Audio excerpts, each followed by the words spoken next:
Fam, what's up? Kyle Henderson of Bama Football on YouTube. I was waiting for that to loop one more time. I guess we didn't push the loop button, but here we are. What's up, fam? I appreciate you guys being here on Valentine's Day.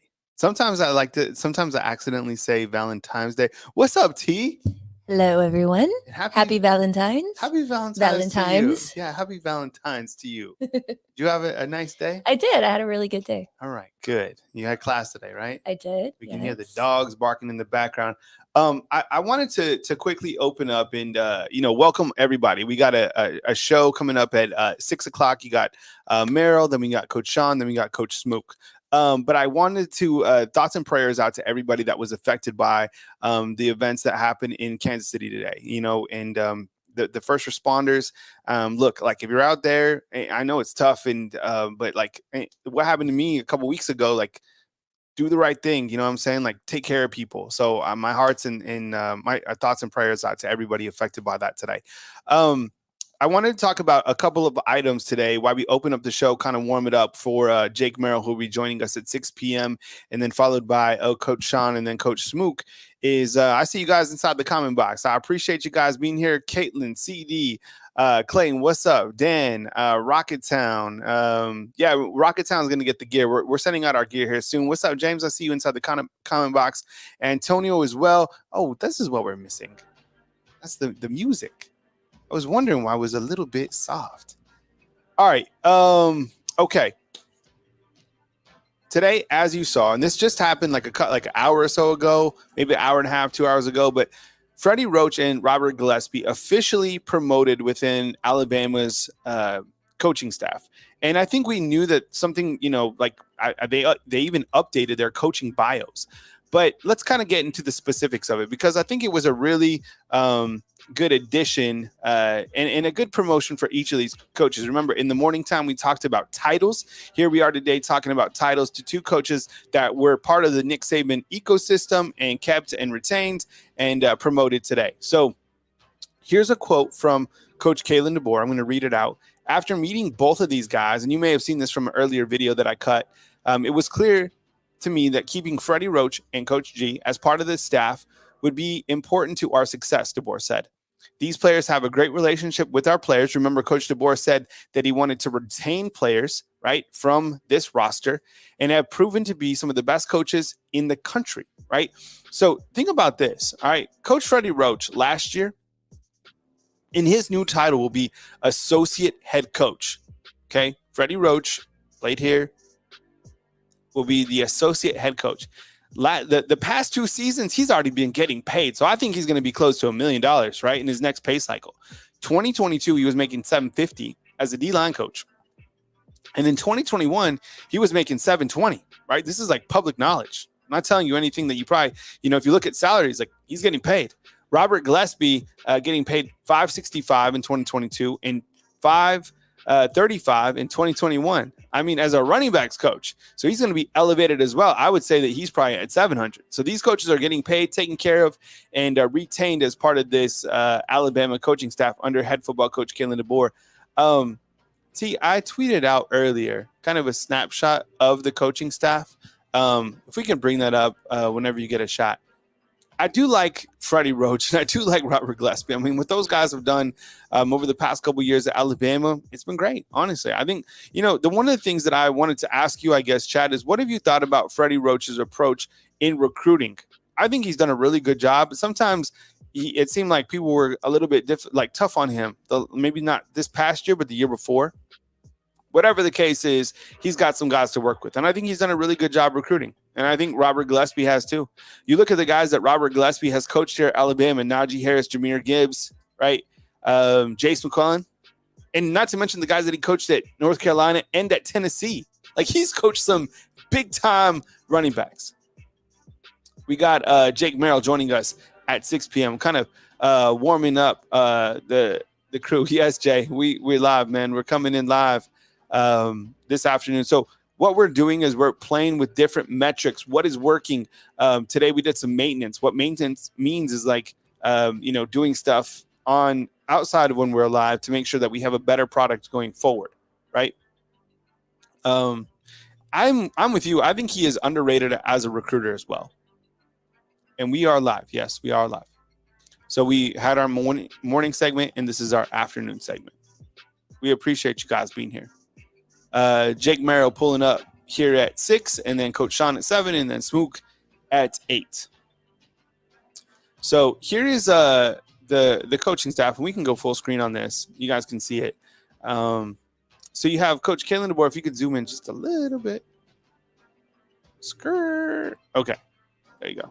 All right, so you got Coach Kaylin DeBoer up top. Then you got Nick Sheridan, now promoted as the offensive coordinator. Then you got Jamarcus Shepard as the co-offensive coordinator and wide receiver coach. And then you got Robert Gillespie as a running backs coach, but he is the assistant head coach. That's his new title as well. Then you got Kane Womack as a defensive coordinator, and Freddie Roach as the associate head coach and defensive line coach. Then you got William Inge as the linebacker coach, and you got Colin Hitchler as the co-defensive coordinator and defensive backs coach. And then you got Maurice Linquist as also a defensive coordinator and defensive backs coach, and then Jay Nunez as your special teams coach. But get this, he will not be on the field during game day, so Alabama can still add 2 coaches to the staff.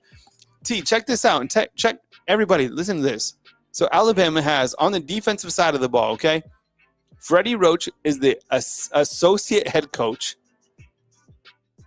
Kane Womack is the defensive coordinator. Colin Hitchler is the co-defensive coordinator, and Maurice Linquist is the co-defensive coordinator. Right? Right? Is that?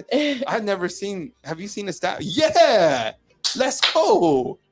Caitlin kicking it off on Valentine's Day. Killing it. Yeah. Show that up on the screen. Yeah. Let's get it up there. Look at you, Caitlin, on Valentine's Day, coming in with the $100 spotlight. And loving the new picture too. The new picture, yes. She got the new picture. She's coming in with some hearts, some chocolates. Roll Tide. Here's 3 flowers for all of us here, hosts and undefeated. I will gift soon as I hit the desktop. You guys, thanks for the love for my RM Masters fam. Yeah, that's what's up. We appreciate you being here. Thank you for the 100 spot. We're going to leave that on the bottom of the screen going into, that's one that is going to be push pin. Caitlin is coming in hot on the evening time. We appreciate you guys. Thank you so much. Okay, so Jay Nunez will be your special teams coach. But again, he will not be on the field during game days. So up in the box, whatever. So Alabama will still be able to hire 2 coaches. Which coaches will they hire in terms of an offensive line coach and probably a tight ends coach? I don't know. We've talked about a lot of names. I love, was it Bill Durkin that we're going over? He was from Liberty. I think that's a name that even Coach Smook has been talking about. We've been talking about that name as well. By the way, don't you love this backdrop? Thumbs up. Do you guys like the backdrop? I like it, especially like when we're on at night. Yeah. You're right. It feels like fire at night. I like it. In that opening, we have the new opening as well. Yeah, the opening's awesome. Right. I love the starting scene. I came up with that literally 5 minutes before. 30 seconds before. Yeah, 30 seconds before. He's like, hang on, I'm doing something. 30 seconds before last night's show, I was like, oh, I just thought of something. And I went and got it going. So, boom, we're killing it. We're crushing it. And we appreciate you. Thanks for rolling with us right here on YouTube. We appreciate you guys. And if you guys are not a fan funder, think about becoming a fan funder. I know a lot of you guys have been gifted subscriptions, but think about becoming a member. $2.99, and to support the product, support the staff. We wouldn't be here if it wasn't for you. Like, I get it. Like, you guys make this happen. So hit the thumbs up, run them up. And we appreciate you guys. Mark, what's up, man? I see your comment inside the comment box. What's up, Kyle? We're going to make it. Brother, keep doing what you're doing. Thank you so much. I appreciate it so much. Thanks for being here, Mark. I like the thumbnail of the fiddle. You know where the fiddle goes hard? Seriously. Or no, I'm sorry, the violin. Oh, the violin? Yeah. Where does the violin go hard? Nashville. Yeah. They love a good violin. So, okay, this might be a stupid question, but what is the difference between a fiddle and a violin? I don't is know. it the That's same why instrument and just how you play it? Is it? That's undefeated. Undefeated? Undefeated. Is the fiddle and the violin the same thing? And it's just the difference of how you play it? The best song is, what's the best song in a violin? A violin or a fiddle? What's Was that Devil Went Down to Georgia? Yes, yeah. That's that guy is crazy. What's his name? Charlie Daniels? That's the best song. Yeah, the Devil Went Down to Georgia. He was looking for a soul to steal. I bet you want you. Okay, things like definitely different. Not the same. Oh, definitely different. Oh. My bad. Dun, dun, dun. Yes. Oh, well, no, they are the same. Saying this the same. I think they're the same. I think they're the same. The devil went down to Georgia. He was looking for a soul to steal. And I told you once, he was something, right? Gun. I'm the best there's ever been. Dun, dun, dun. That song gets it. Yeah. Okay, go back to the headlines, please, T.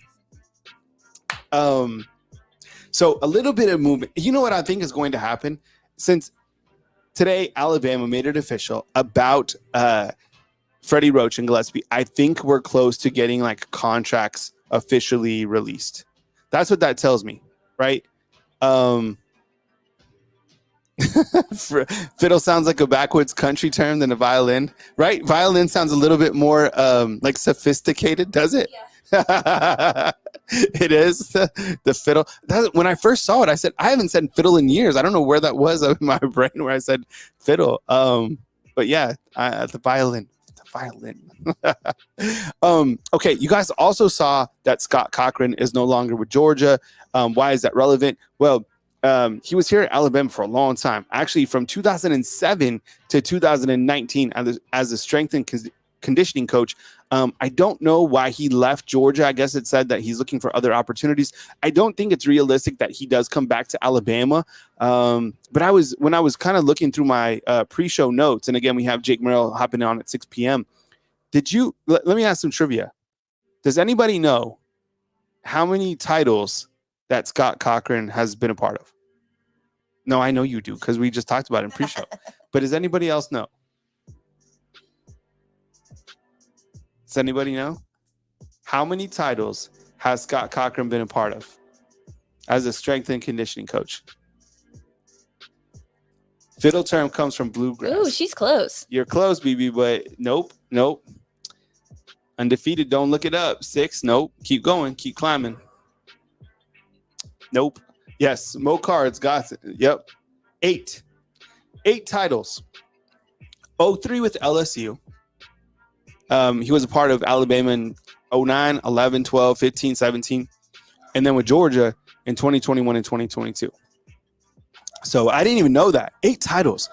Pretty wild. Coming up next, I got Jake Merrill coming in.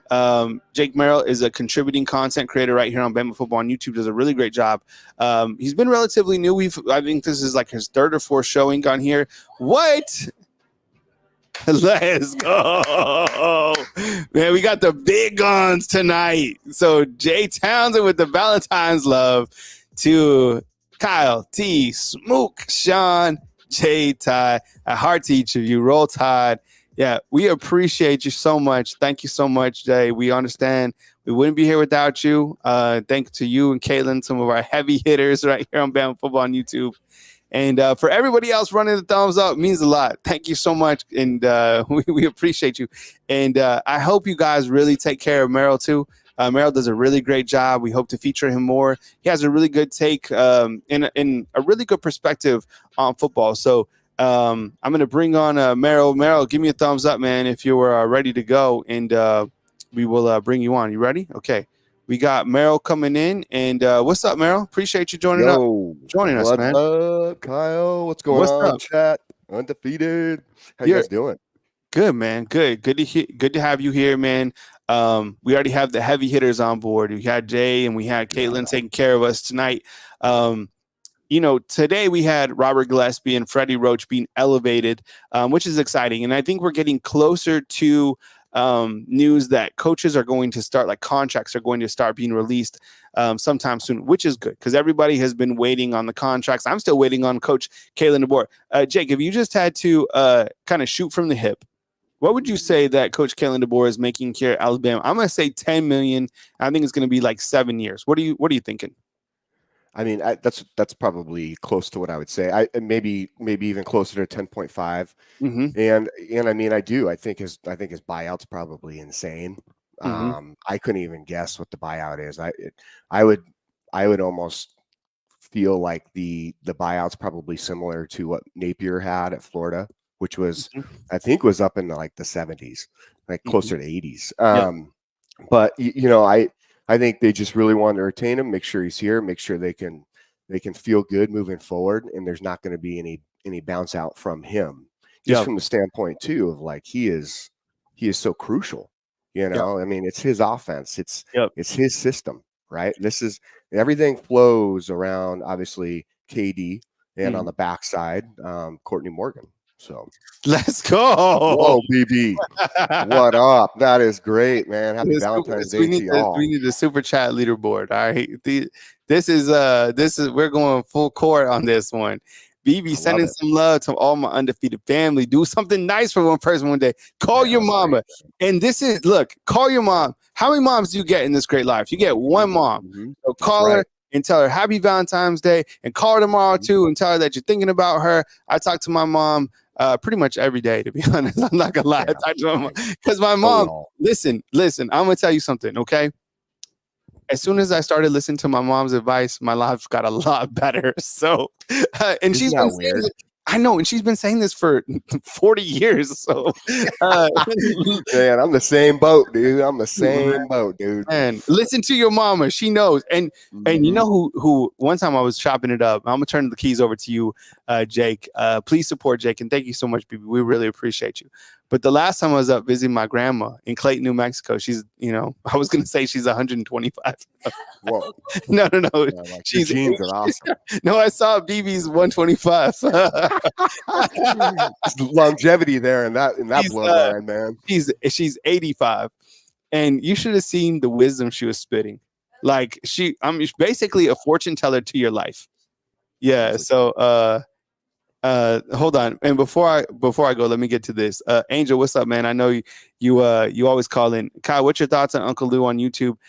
Said that Coach DeBoer can't win a title, Alabama, and he's outraged about Katie. Look, Uncle Lou is a very talented creator. I've been watching him for a long time, and he works a Georgia fan base. I don't really know him personally. My opinion is I think that Coach KD can win sooner than later. There's a lot of reasons why, and a lot has to do with the players that are already on the team. And I think if he can replenish this stock recruiting wise and kind of implement this offensive approach, I think Alabama gets off to a much hotter start than people think. But I think that's kind of a topic for another day, probably a topic for like one of the slow times, and kind of like 5 reasons why Alabama wins, a national title sooner than later under Coach Kalen DeBoer. I even like the title of that video. But Jake, do your thing. This is the Merrill Report with Jake Merrill. He's got you covered, fam. I appreciate you getting off to one hell of a start. And you got Jake right now, and then you got Sean, and then you got Smook. So please take care of them, and I will be back as news happens. But I'm gonna let the guys do their thing. Jake, aka Merrill, do your thing, man, and run with it, man. All right, my man. Hey, Kyle, appreciate you so much. And Undefeated, what's up? Yo. So excited to be here with you guys tonight, and absolutely love Kyle, just like you all. I mean, it's so great. And I can't thank him enough for this opportunity to be on his platform and this amazing platform, and just share with you guys like my background and my opinion, my take on Alabama football. I absolutely love it. So hope everybody's having a great evening. Remember, run those thumbs up, subscribe. Let's have an awesome Valentine's Day. We already started it off right. Truly appreciate you guys so much. And I mean, we'll have that super chat leaderboard showing up here shortly too. And we'll kind of put that out there, who's doing what and who's been amazing at contributing today. And we very much appreciate what you guys all do. Jay Townsend, you're the man to start the evening run. I saw that too. I saw you said thank you to me as well. I did see that comment. So thank you, Jay. I appreciate that a ton. If you guys tuned in earlier, we went over quite a bit, but we also jumped off topic quite a bit too. And so tonight, what I wanted to do was really get into, as I said, I'm going to kind of break this down into a multi-part series. Caitlin, thank you so much for the $49.99 super chat. This one's for you, Jake. Roll Tide. Hey, Roll Tide, Caitlin. Very much appreciate you. Happy Valentine's Day. That makes my night. And so, and again, like I can't thank you guys enough for the support you guys do bring to this channel, and you guys make it happen. That's what it comes down to, is without you guys, this doesn't happen. So I appreciate you very much. Like, and I know the whole team does. And that's why I was like coming back on. The interaction's amazing. This is a great team that brings you content. And then you guys as fans and in the chat, like, we just love it. We love it. And we love being able to bring this to you. So thank you so much. It means a ton. And as I was saying, so earlier we kind of jumped off topic a little bit, but with different aspects of what was going on. But I will say, I really wanted to get into part one of this Swarm D, because we've talked a lot about offense, right? And the offense, it needs to be talked about, because in the end of the day, like, it is going to be a key part. I mean, our head coach, Coach KD, his offense, his system is absolutely amazing.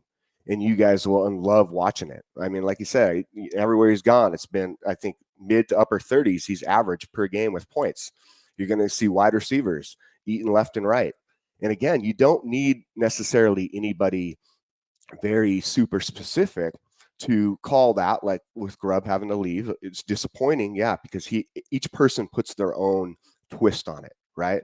But now we have Sheridan. And if y'all on Twitter catch what Smook put out, Coach Smook put out maybe earlier today, there was a video of Nick Sheridan talking about the offense in his view of it, and why they do certain things. Very, very educating and very telling to way he's probably going to call.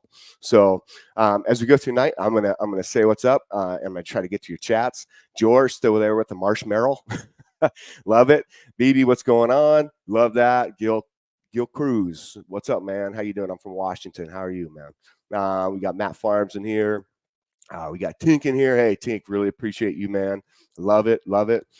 Jarvis is in here. Coin God, we back. Jared, what's up, man? How you doing? CH, how you doing? Kimberly, what's up? Antonio, Brian, Mr. James, Eddie, Plain Doctor, man. I love it. We got a lot of people in here tonight, and I'm going to keep getting to you guys as we go through the evening. But let's start off first and foremost with kind of some recent news that just come out, and I'll jump on this is what I guess the promotions for Gillespie and Roach. I think those were phenomenal. I mean, if you think about KD and you think about like what he's trying to do, right? What's up, Marquette? I see you in here too. Adam, what's up, man? Steven, how you doing, man? So I'll say this with KD. He came in and, right, a lot of people saw with articles being released, they were like, man, shoot, like all these guys from Saban's staff, they're leaving. Like, oh no, like this is going to be brutal, right? But I don't necessarily think that was the case. He's not going in just cleaning house. Granted, he is going to do it his way, and I very much respect that, and we all should, because Saban has his way, right? And that way worked. And that is why he is the greatest of all time. Nobody can really argue that, right? Maybe some people out there who are big-time Georgia fans can try and argue that. But even then, I don't know how, because he got beat all the time by Saban. But here's the next thing, is every coach who is extremely, how should I say this? They are specific in the details, and they win. They have a specific way of doing things, and they trust those people that they've done it with, who they will bring along, and those people are phenomenal, and they'll continue that same process that he's already established, right? But the next part to that is finding the new talent, and I talked about this today in another subject called. I think it was. Let me see here. Let me look back at what that subject was called. I think it was recruiting coaches. Right. And so with that being said, we see this. Oh, we got another one. What's up? Casey Jones, Jake. I'm a Bama fan since 1958. And this is the best coverage of the football program that I have ever seen. Roll Tide. Matt, Casey, thank you so much. And thank you for that $5 super chat. That means a ton. Thank you so much. That means a ton. And as I was just saying, we'll jump back into it, is we're talking about the coaches and all this movement. It's been so crazy, right? I mean, all of us are just sitting there going, gosh, when is it going to stop? and with the NIL and everything that's been going on, it feels like not just with Alabama. Yes, Alabama, I think, has been the centerpiece of the drama, but it has branched out. It has branched out with what's going on with Tennessee. It's branched out with UCLA and Boston College, Ohio State. I mean, we're seeing it all over the place. So what do you do? Right? What do you do? And this is what I discussed earlier. What do you do when does it, and maybe even coaches all leave into the NFL too, right? What do you do? Well, that's what we were talking about. Why don't we start looking in maybe places that we wouldn't typically look? And again, Andy Reid had this very great opinion, right? Very great opinion and thought process back in the day, which led to, and maybe you guys can help me with this one. I cannot remember his name off the top of my head, but he was the Eagles coach, and then he coached the Jaguars, I think, recently. And he won the Super Bowl, I'm pretty sure, with the Eagles. and Nick Foles. And which coach was that? Anybody can help me out? Anybody? Let's see if we got somebody from the chat that will throw that name out there for me. But I will say this, that coach, right? He was phenomenal, and he comes from like the high school ranks, oddly enough. And Doug Peterson, thank you, Brian Russell, appreciate you. And so he comes from these high school ranks. Doug's background is in high school. Eddie Wesley, hey, roll tide, Jake. Love your knowledge and opinions on Bama football. Eddie, $5 super chat. Appreciate you so much. Happy Valentine's Day. Thanks for being here. Thanks for tuning in. And I'm going to have some good stuff for you guys tonight. Doug Peterson, we got you. We figured it out. And so I will say, man, you look right at where some of you can find some of these talent. And Andy Reid was quoted saying, like, it's funny, the high schools with like some of these schemes and what they do are almost ahead of the NFL and ahead of college. So why are we maybe not looking at grabbing some of these more so often, these high school coaches? I know somebody had mentioned something earlier today, and I cannot remember who it was, but they said something like there was a recent DB coach, right? Marquetta, Jake, you need an agent to help you get on staff at Bama. Hey, that would be cool, right? I appreciate that a ton. And we'll go through and make sure that we're getting all these super chats out and make sure they're all going. Like I said, we had earlier tonight, real quick, we had like Caitlin Ingle at $99.99, right? We had Jay Townsend at 100.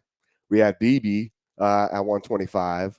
We got Caitlin again at $49.99. We got Casey Jones at 5. We got Eddie at 5. And our leaderboard right now is Caitlin Ingle at $149.98 and BB at $125. In second, we got Jay Townsend in third at 100.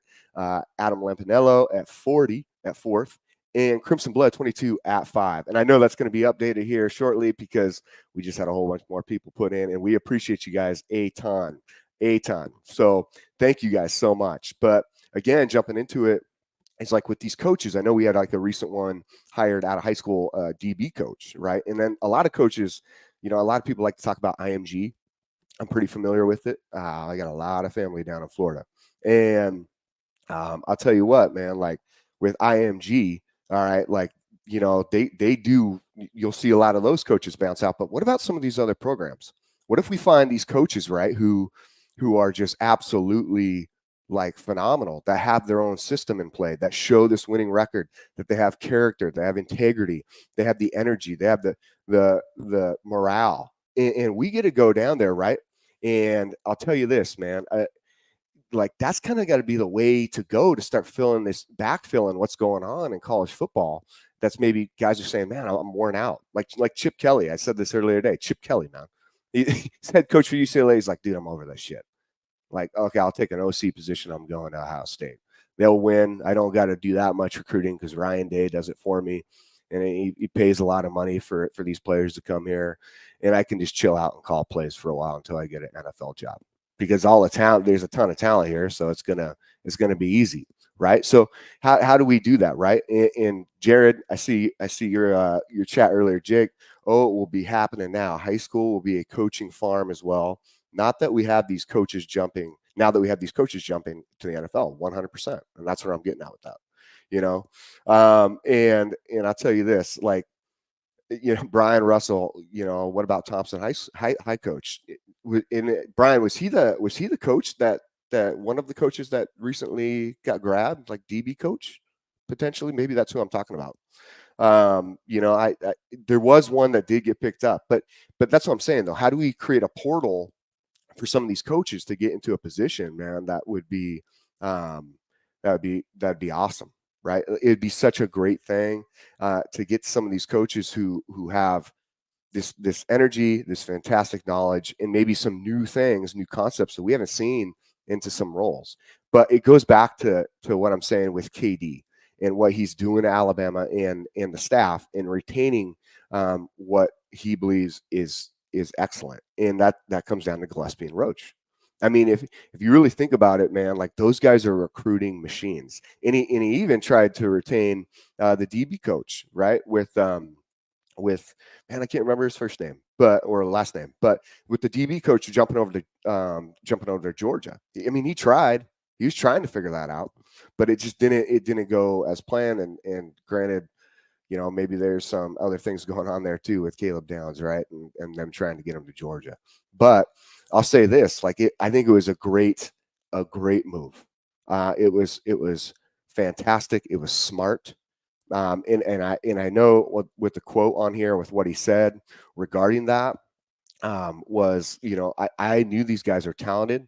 These guys were exactly, you know, what I wanted. That I knew they would be a great fit. And honestly, like you look at these guys and Roach, you know, Roach doesn't necessarily hasn't been coaching the position as long, but he's done a phenomenal job. It's great seeing him jump in there and get into this position in this promotion, but definitely with Gillespie, man, Gillespie, you don't want to lose him to the NFL because there's gonna be a lot of people wanting to call him if they haven't already to try and get him in, right?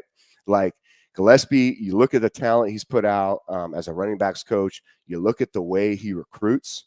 I mean, he is a hell of a recruiter, and he's a stud. I mean, he's just one of those guys who you look at and you're like, man, his background, the guys like you know his pedigree with his coaching and what he's done. I mean, it's phenomenal, right? And I have a lot of respect for that guy, and I know KD is saying like these guys are really good fits in the program. Oddly enough, that's what KD did at University of Washington. That's how Scott Huff got retained. Yeah, granted, Huff's gone now in the NFL. Good for Huff. I mean, you know, congratulations. But that is one of those situations where KD, and this is where I want to make sure everybody has that confidence, right? Is KD, right? KD is one of those guys where he recognizes talent and he's really good at bringing people together. Not just from a standpoint, I would say, like, you know, of going to a team and saying this and bringing a team together from the player aspect, but he's good at bringing people together who are talented in each area. And real quick, Carla M. Bailey, happy Valentine's Day, undefeated. And Merrill, hey, thank you, Carla. We really very much appreciate it. Happy Valentine's Day to you too. Thank you. And I will say this, right, is with KD, you know, like you look at the talent everywhere, and even the talent on the backside, which I again talked about earlier with Courtney Morgan, and why Courtney is such a key aspect to. I mean, there's a reason Courtney Morgan is here, right? There's a reason he was on the plane with KD. That whole backside that we don't see when the coaches are coaching, especially in the season, and all the recruiting stuff still needs to happen, especially with like the NIL now.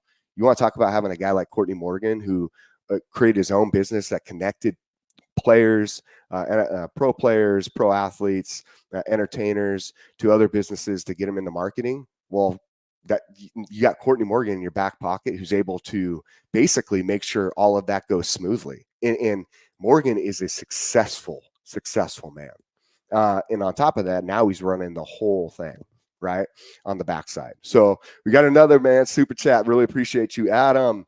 The priorities for defense should be to get more consistent pressure on the quarterback, take away slants the middle of the field with cover 1 and 3, and rely more on single high safety. What do you think?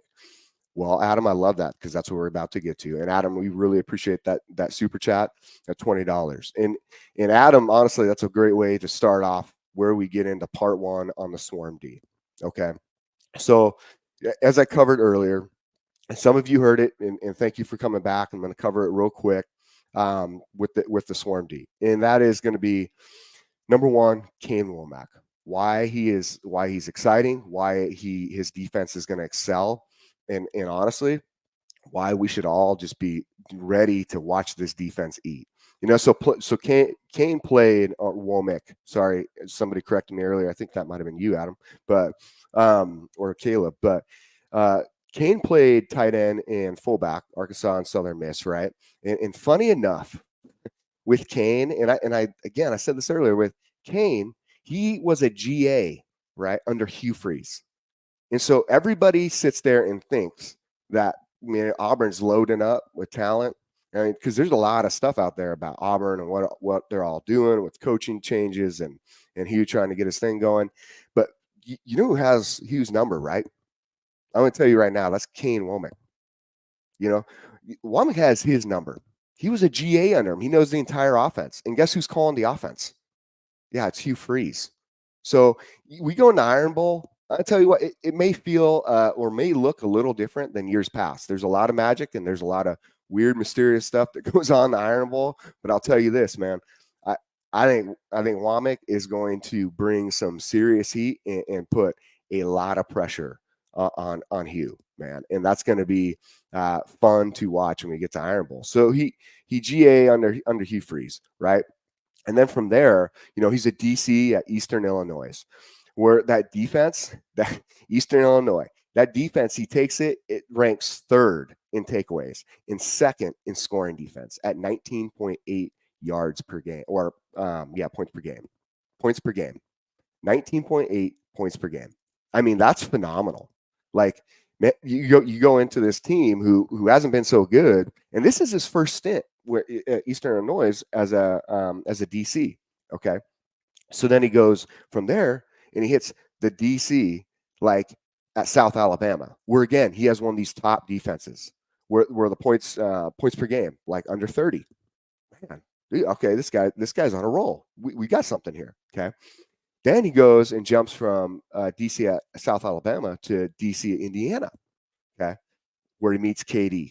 And they hit it off, man. They become best friends, right? Like they love each other, man. Like they are all about one another. And that's why I'm really excited, because I think you have these two guys, especially with Womack leaving a head coaching position to come over to be with KD.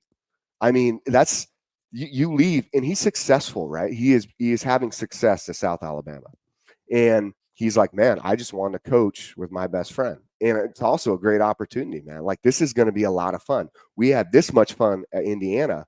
Now we get to take this amazing talent in Alabama, and we get to make it happen. I mean, we get to hit it on the national stage, and we're ready. So, there's the great thing earlier, like there must be a lot of pressure right now with all these changes on KD. I want to be honest. I think he's one of those dudes who thrives under pressure. You see like great CEOs, right? Like you talk about like really good CEOs and some of their back history. Like I'll say this, like those CEOs, like they thrive under pressure. And we all know people like that. Like the pressure's put on, like I want in. Right. And so that's where we're seeing it. Right. So at Indiana, he meets KD, and he goes from, I think I said 33 points per game earlier. It was actually 37 points per game. So the Indiana for over 10 years, right. Their defense, 37 points per game. In year one, while he's there at Indiana, Womack, he takes him down to 25 points per game. In year two, he takes him down to 24 points per game. And again, have one of the top defenses in takeaways and turnovers, right? And that is impressive. Hence, that leads him to the head coach at South Alabama, where again, his defenses are averaging under 30 points per game, and he's putting together a really good squad at South Alabama, which there's great players, but at the same time, it's just not maybe the same talent level as what you have at Alabama. But there was a study done. Okay, very interesting, right? There's a graph, a chart that I saw, and the chart was basically that said Womack's 2022 defense, right, as a head coach at South Alabama. Okay, it kept up on the stat line with every defense of Nick Saban's from 2018 to 23.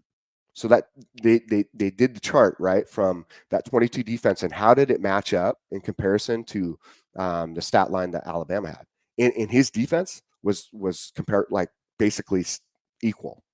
So as far as like what they were doing and showing in their stat line, and that is extremely impressive, right? You sit there and you're going, dang, yeah, okay, it's not the talent of the SEC. I get it. That could be the argument, right? But with the talent level that was there and the talent level in the league, it is a little similar from the standpoint of like you're still competing against the talent in the league that's equal to the talent on your team, right? So that might be something similar that you would see obviously with Nick Saban and in the way his defense worked, right? In what he was competing against. So you have this guy who's just unbelievable. And his ties to the SEC, you got to remember, like Womack grew up watching his dad coach in the SEC. He'd be one of those kids at home while his dad's around plays. He's watching other teams, and how would I defend this? How would I defend that? How would I go against this offense based on what I've learned from my dad, right? And his dad was a stud. Like Dave Womack was a stud. I mean, he had a long time, and he ran this 4-2-5 defense. You know, Dave helped this defense. Like for Dave, it helped Georgia Tech win an ACC title. It helped Ole Miss at one point have the #1 defense in the nation, and that was all through Dave. Well, Kane now has the opportunity to refine it, right? And in Coin God, his dad was Tampa DC. Oh yeah, okay, all right. That's a fact I didn't know, man. So that's pretty sweet. But I'll tell you this, man. Like Kane now has his chance that he's refined this defense, created this very specific thing, and he's had years to do it as a kid into becoming an adult. And he's done it with all sorts of different personnel now. So now we're like, man, that is impressive because he's going to take his concepts and put them with the best athletes, the best in the nation when it comes to, especially with college, man. And I'll tell you this too, is like, you know, with Kane, he is very much an X's and O's guy. So he's an expert at X's and O's, and that's just from all that time.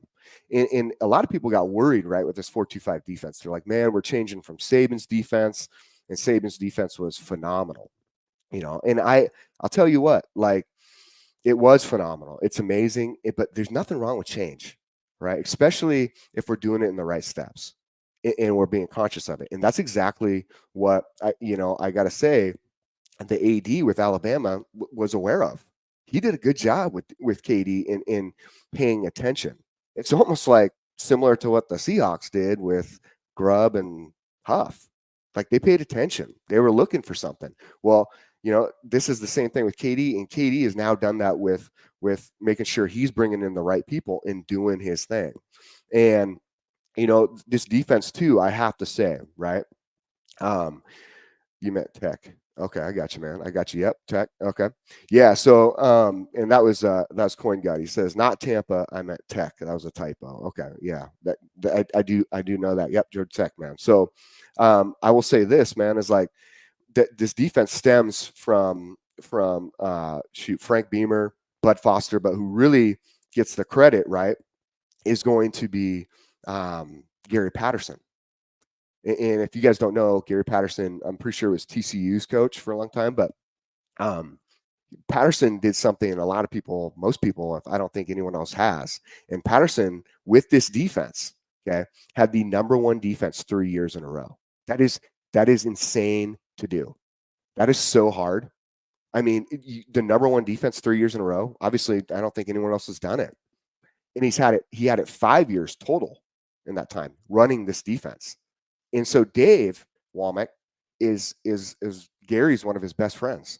And so they communicate. Dave learns this defense. He starts to run it. Now Kane's had the opportunity to refine it and make it just exactly the way he wants it. And it's going to be exciting to watch. And and I'll tell you why. And we'll break it down now. The swarm D, right? Swarm D, it's a 4-2-5. For those who don't know what that is, it means you got 4 down linemen. You get your front 4. Okay, you got 2 middle backers, and you have 5 defensive backs. You have 2 cornerbacks. You have one free safety, 1 rover or a strong safety, and then, or you could even consider both of the rover, and then the third safety would be your hybrid, which they work either as a linebacker or a safety. But between your rover and the third safety is a hybrid, and I'll get to the names of these positions here shortly. But those guys can work both as hybrids, or you can have one as a pure safety and the other as a hybrid. So, I mean, that's kind of the base of what you're going to look at, right? From a 4-2-5. The positions that you will see is you'll have the bandit. Okay, that's going to be your strong side, outside edge. All right, and that position, I mean, that's a power side, right? So you need somebody who's strong, you need somebody who's fast, but you need somebody who can hold their own, okay, on that strong side, right? The next set, you're gonna have your nose tackle, your defensive tackle. The difference between those two is where they line up, all right, and what gaps they play, all right? And then you have your wolf, and so that's gonna be your weak side edge, right? And that, man, the wolf is the wolf is very, very important. That guy needs to be extremely disciplined and be very sound fundamentally, because they are on that weak side. There's a lot of exposure there. And because I had questions earlier, people asking, well, what's the weakness of this defense? And for those who weren't in here earlier, like for me, like I'm a defensive guy. I love defense. I played safety. So that's one of the things for me, like that I really try to pay attention to and dive into, because it's fun to see these different things, right? And so, and it's a passion of mine. So with that being said, the wolf position, like again, you want somebody who is going to be, they're athletic, they're strong, but fundamentally they're very, very sound, because they need to be able to hold that edge. Okay. From there, you'll go into your middle linebacker, which keeps the same name. The next one from there is your sting linebacker, which will be your weak side linebacker. All right. And then after that, we'll jump into your secondary, which are your defensive backs. And you'll have your quarterback to the field. All right. And that is the wide side. All right. You have your cornerback to the boundary. That's your short side. Okay. You have your rover safety, which goes by rover, but also your strong safety. And again, that's one of those positions you can use. All right. That for everybody that you can use as a linebacker, a hybrid, if you needed to, but it will not be that way at Alabama. I'll tell you that. They're not going to use that position as a hybrid. You'll have your free safety, your natural safety. Very, very important. That safety needs to be highly skilled, very fast. They need to be aggressive downhill at the point of attack. They need to be very sound in their fundamentals and be able to cover, but also, and then Jaybird, I mean, no offense, but Bama has been using this defense for several years, not necessarily as a base defense, but we have played a lot of it 100%.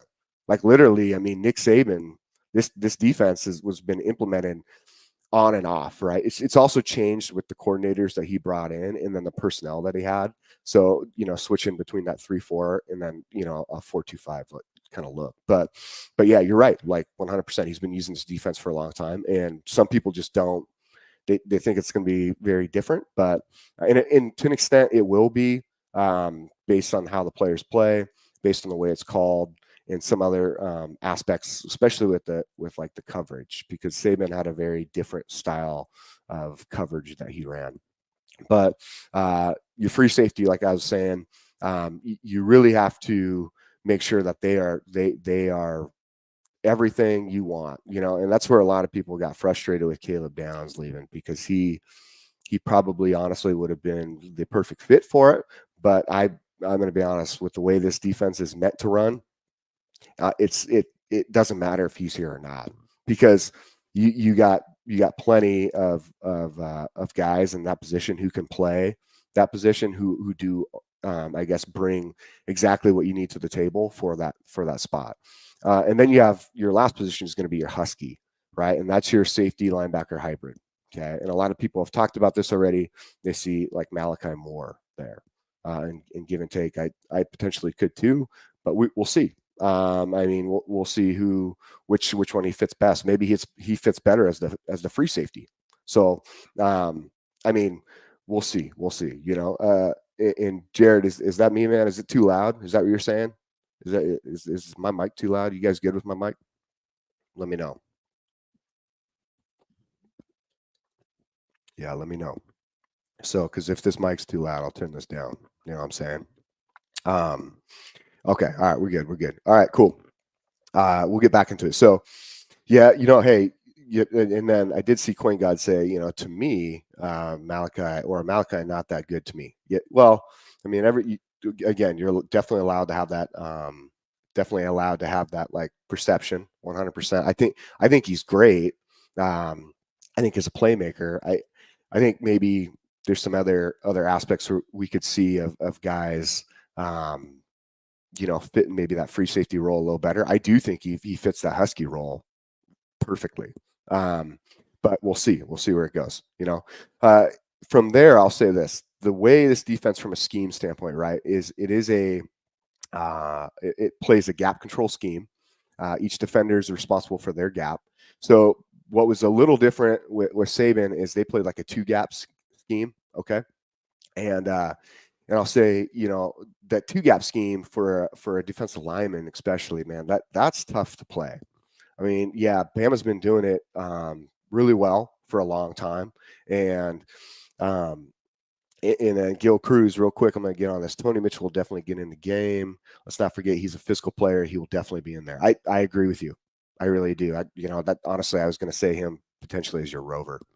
So, but I will say, like, it's that 2-gap scheme is difficult to play. You got to be fast. You got to be disciplined. You got to be big. I mean, to take up 2 gaps, I mean, that can be tough, man. And so now you're playing a single gap scheme.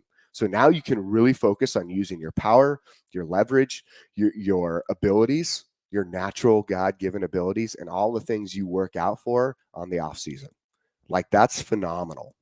Like, that's exciting alone, because I'm going to tell you what, this defensive line are going to be beasts. They are going to go off.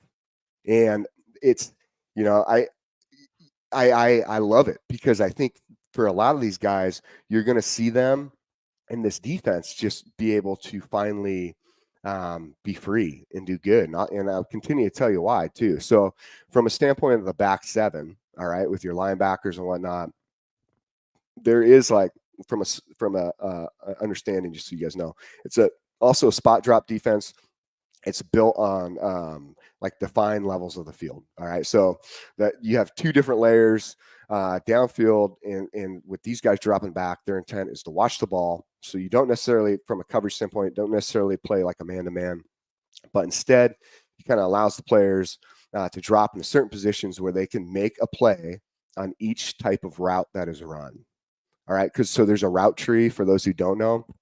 And you know, the route tree, it's very, very big. I can go into a whole bunch of details on it, but it just allows you to have different routes depending on the package in the offensive play calls, right? And for the wide receiver and what they choose to install.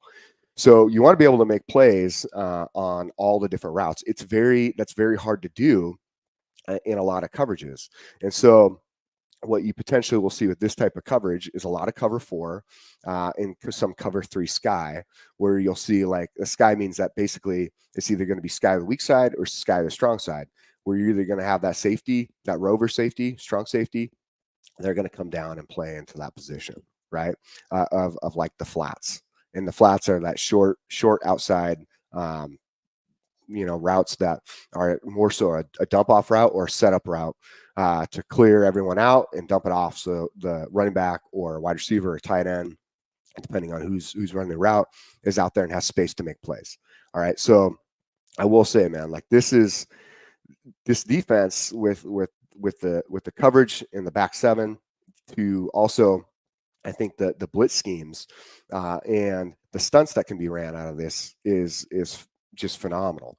I also think from that standpoint for defending the run game, right? The defense creates like a point of attack, okay, by naturally funneling the runner, okay, into this area. We'll call it like a danger zone. What I used earlier, for example, right, was for those who have like military background or tactical background.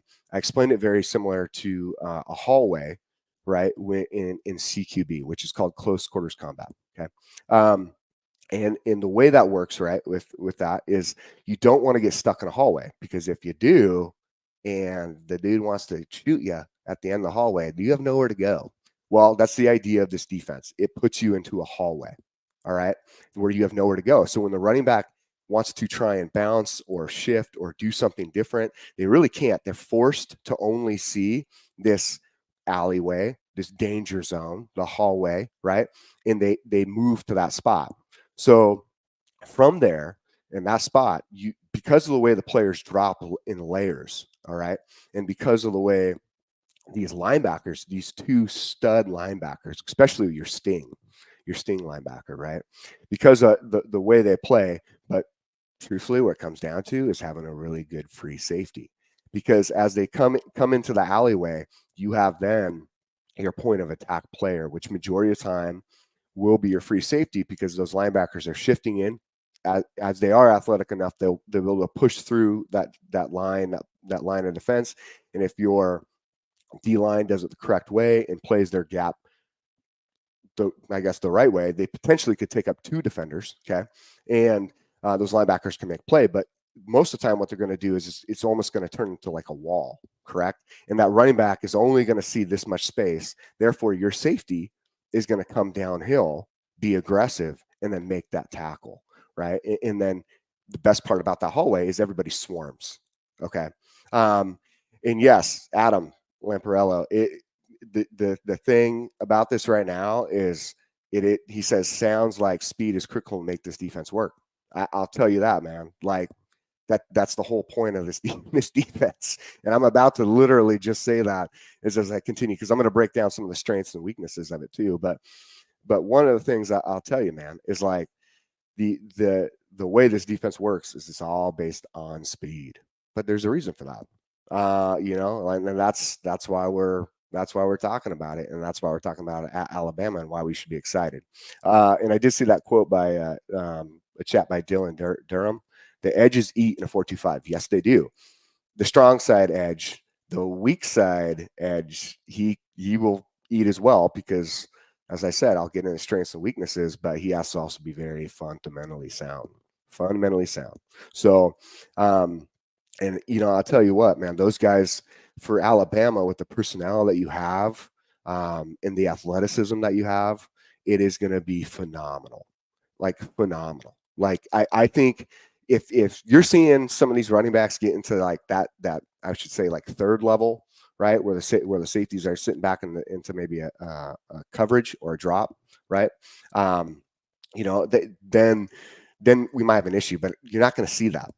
Like these guys are phenomenal. Like in the athletes that you have going into a defense that's truly conceptually made to put people in positions of advantage with the type of athlete you have. And then on top of that, you have a coordinator. Okay. Just think about this. You have a coordinator who's been sitting there watching the SEC for years because his dad's been coaching in it. And he's had a chance to perfect it against these offenses that, I don't know. Some of them are modern. I don't know. I mean, they seem like a lot of them have been pretty similar, just with some different schemes and packages here and there for, last 5 years. And now you're about to see something extremely different with KD's offense coming in and just being kind of all over the place, and Ebony, Carter's boy's mom. Hey, really appreciate that. I really do, man. Your son, we're excited to watch him play. He's going to do great job in this defense. And so, and it's going to be, I mean, that's what you want. You want players like Noah. Like you want players like Noah Carter. You know why? Because it's meant for athletes. Noah's an athlete, right? And for some of you in here who maybe don't necessarily know who he is or haven't watched his film, Noah's like a do-it-all guy. He's a stud. I mean, he literally, I mean, he can catch, he can run, he returns punts, and then he plays defense like, you know, it ain't no thing. Like his defensive skills are phenomenal. He's fast, he's strong, and he really has a great head on his shoulders, and that you're going to excel, right? You know, when you're dedicated, you're focused, and you want to get after it, and you're ready to work. This defense is perfect for these type of athletes, just like Noah and a lot of these other guys coming in, right? And Dylan Durham, the 4.25 will help your younger DBs a lot, 100%. And that is what kind of goes back to what I just said too, with the way the drop coverage works. But yeah, I mean, with guys like Noah and some of these other guys coming in, and then, you know, as we go through to the next 2025 recruiting class, 2026, you're going to see these athletes come in who are just going to thrive in this defense, because this defense is very, very easy to pick up. That is the best things you can do. You know what I mean? And BB at Jake and Ebony, Carter Boy's mom, and he respects the old ladies in Alabama, knows football. Hey, I love it. You know, I lived in Alabama for quite some time, so I do know that. I do know that. I hear it at Cracker Barrel all the time. But or Jim and Nick's. But I will say, like, this defense, in just the way you can play with speed, there's not as much you know, complication to having to learn so many different complex schemes, and it can be overwhelming. Samuel Edwards, do you see a lot of freshman DBs playing? I do. They're putting in some work, man, and that's why one of my next categories is secondary excitement, and secondary means defensive backs, right? And so your safeties and your corners, and that is something I'll tell you, man. Like, they will play. I think they're putting in the work, and I will tell you why as we get to that. Trust me. Like, I want to keep you guys on the edge of your seat a little bit and get you anticipating some good stuff, because it's coming, man. I got good stuff for you guys. So, but again, getting back into this defense, it's not meant to be super complicated. It's not meant to be insane. The beauty of it is that it is very, very simple, but yet you can do a lot of complex things out of it. And that's why, and that's why Kane, right? And I'll tell you, like, with him, it's going to be so fun to watch him call it against these teams, because with him, he is such an X's and O's guy. So he really knows these details. And so there was actually a great article by one of the players down in Mobile for that pro the pro game, right? The All-Star game, I think it was, with these new NFL guys, right, and for the draft. So one of the quarterbacks from South Alabama actually was interviewed, right? And he goes, what is it about Kane Womack's defense that is so, like, complicated or so hard or that you struggled with? And he said, man, I'll tell you what, that defense, he goes, I felt like I couldn't even get a read off. He goes, every day in practice, he goes, it made me the quarterback I am, because every day in practice, as I'm trying, he said, you got to remember, he's practicing against, like, the second team. He's not going against first team defense. So just think about that for a minute. So now your level of, like, of athleticism and, like, maybe some of these guys, it's not as high as the first team. So this quarterback's playing against second team, and he's saying that he's having a hard time because of how fast it is, because of how fast they're getting to him in practice alone. This is not a game. In practice, that he was having difficulty making reads, because everything in there is disguised. It looks like a simple, basic, you know, alignment, and then they go out there and they realize that as the ball is snapped, right, is this it changes all of a sudden, because you can disguise so much. In JM12 Green, is there defense that isn't looking for athletes? I mean, seriously, who wants a slow, unathletic guy? Well, 100%, but playing fast is not necessarily what it means just to run fast, okay?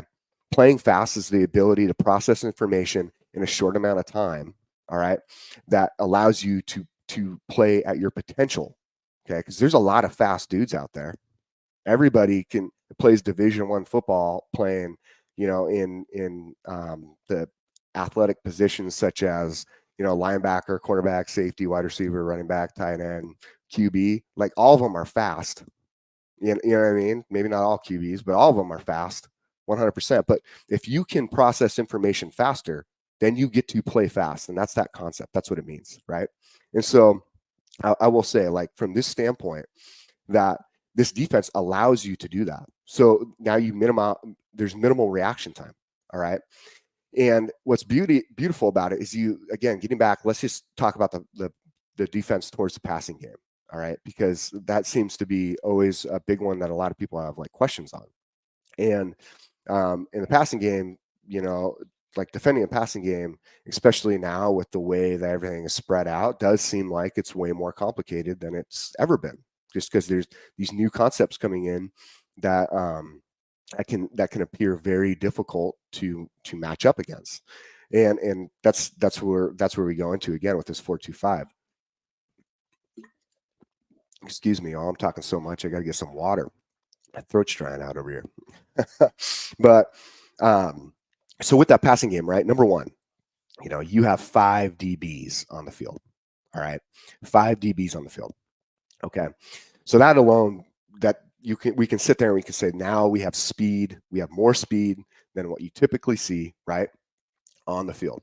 Okay, and next from there, right, you have the ability to hide coverages. Okay, and these coverages I'm not saying like they're only going to play, quarters, which is, cover 4, or they're only going to play cover 3 with cover 3 sky. Like there's going to be some man coverage, but what I'm saying is what it does do is with these coverages, it's harder for a quarterback to get a read, right? Like that's the point, because as the quarterback walks up to the line of scrimmage, they're trying to see what this defense is presenting them for their different options based on the play they have. Or as we're seeing a lot now, is that they'll walk to the line of scrimmage. Washington did a really good job of this if you guys watched any of their games this year, because everyone was like, well, Washington plays so fast. They do, but they also controlled the tempo like perfectly. They played fast when they knew they had the right matchups. That's when they did play fast, because then they're like, okay, we don't want them to constantly be switching out personnel to get their matchup equal to ours. So now we'll play fast. But they were really good at tempo. Like KD does a good job at this like tempo style air raid offense that can play fast but then slows down. But you'll watch it if you watch Washington. They walk up to the line. Everybody gets on the line, right? And Penix looks like he's about to take a snap. He goes to clap, and then he waits. And then they want to see if there's any adjustment made based on what the initial presentation is of the defense. Okay, so, all right, there's no adjustment made. Yeah, like, okay, wait a minute. Like, we're good? Or is there any slight changes? Did somebody just give something away? It's like playing poker. And I'm going to tell you right now, KD must be a killer poker player, because, man, do they know how to do that on offense and make people give away a lot. But I'll say on the defensive side, what's beautiful about that 4-2-5 is no matter what, they're not changing their alignments, right? Yeah, okay, if you have some motions and shifts, that's great, but the defense is made in a way to switch with those motions and shifts, right? If needed. Okay, so that's why, again, this 4-2-5 is a very unique defense, because it hides that initial coverage. So the quarterback gets his initial read, snaps the ball. Next thing you know, as he focuses on getting that ball and looking down his progression, his read progression, he is under pressure immediately. The defense look has now changed, and he's starting to get confused, and he's feeling rushed. Have you ever tried to do something really fast and you start to feel super rushed, and it kind of gets, you're like, oh my goodness, I only have so much time, I got to get this done, and then you do kind of a crap job? Well, yeah, man, that's what happens with the quarterback. Hence why you look back on KD's defenses from each place he has been, and why you see these guys having like number 1 or number 2 or ranking up there saying like, man, I'm one of having one of the top turnover rates or sack rates in the nation or in my league. And that's why. It's because the quarterbacks are having a hard time reading it. You can study for this all day. You could go in all day as a quarterback and be like, okay, I know when I recognize this. It is very difficult to do against a 4-2-5. Doesn't matter if you studied or you got to actually play against it a lot. Okay. And again, this will come back to the same point that I'll make here in a little bit, but of practice and why it's going to be interesting. Like, okay, well, never mind. We'll just get to it right now because Samuel Edwards just asked the question. So, Merrill, do you think Milroe can lead a KD offense? I believe in Milroe. Here's the deal, man. Yeah, 100%. And here's the reason why. Okay. And we'll just say it as it is. Think about this. You have Womack's defense, okay, that is playing against, especially as we go into spring ball and fall, because you're not prepping for a specific team, prior to, those first couple of, I guess, prior to the couple of weeks before the game. But you'll watch film on them. You'll start to kind of pick up on some tendencies, but for the most part, you're playing against your own offense and your own defense. So Womack, right, is going to perfect this defense against KD's offense. It is quoted by a cornerback who was here, who went to Oregon. It is quoted, that was one of the hardest offenses I've ever played against in my life. Like, okay, let's just think about that now, because now you have a bunch of freshmen who are about to play defensive back, potentially start, right? But definitely play. And you're telling them that they get to go learn now against KD's offense through spring and most of the summer. And you're going to tell me they're not going to be prepared for other SEC teams who don't even run close to these same concepts? That's where I'm trying to tell everybody is like, just because these guys are freshmen and everyone's like, oh man, I'm worried. Yeah, well, they're about to go against one of the most complicated offenses out there, and they're going to learn a ton. Again, coin god, iron sharpens iron. Exactly. In what I had said earlier is like these guys are going to go out there and they are going to learn so much. And not only that, they're playing against a level of athlete that's just as good as them. And so you have some of the best athletes, like I said, in college football that they are going to match up in one of the most complicated offenses that they've ever seen. And then on top of that, right, that was such the defensive side of the ball, the offensive side of the ball. Those offensive players about to go against a defense that is very difficult to read. And they're going to take this offense that everyone thinks is extremely complicated when truthfully it's not. Penix, there's an article that Penix kind of broke down the offense into very simple terms, right? And it's a layered offense. It's meant to give the quarterback using his natural vision to read the offense. And then from there, based on the side of the field, make a decision on the presentation that when he comes out of that snap, right? Not to mention he's going to get the ball in his hands and it's not going to be on the ground. So now he has more time to kind of see it. So do I think Milroe is going to excel? Yes, I do. I will tell you right now, Jalen Milroe will look like another type of player. His accuracy's on. If you look back at the stat line, there's a couple of weeks ago, I talked about his comparison to Penix. And I'll tell you this, man, he had less interceptions than Penix. His yardage, his percentage from the deep ball to the midfield range ball were just as good. And the only thing from an overall standpoint was Penix had more yardage just because of how much more they threw the ball.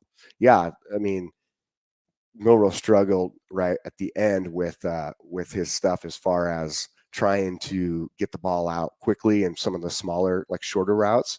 But I'll tell you this, you get conditioned, right?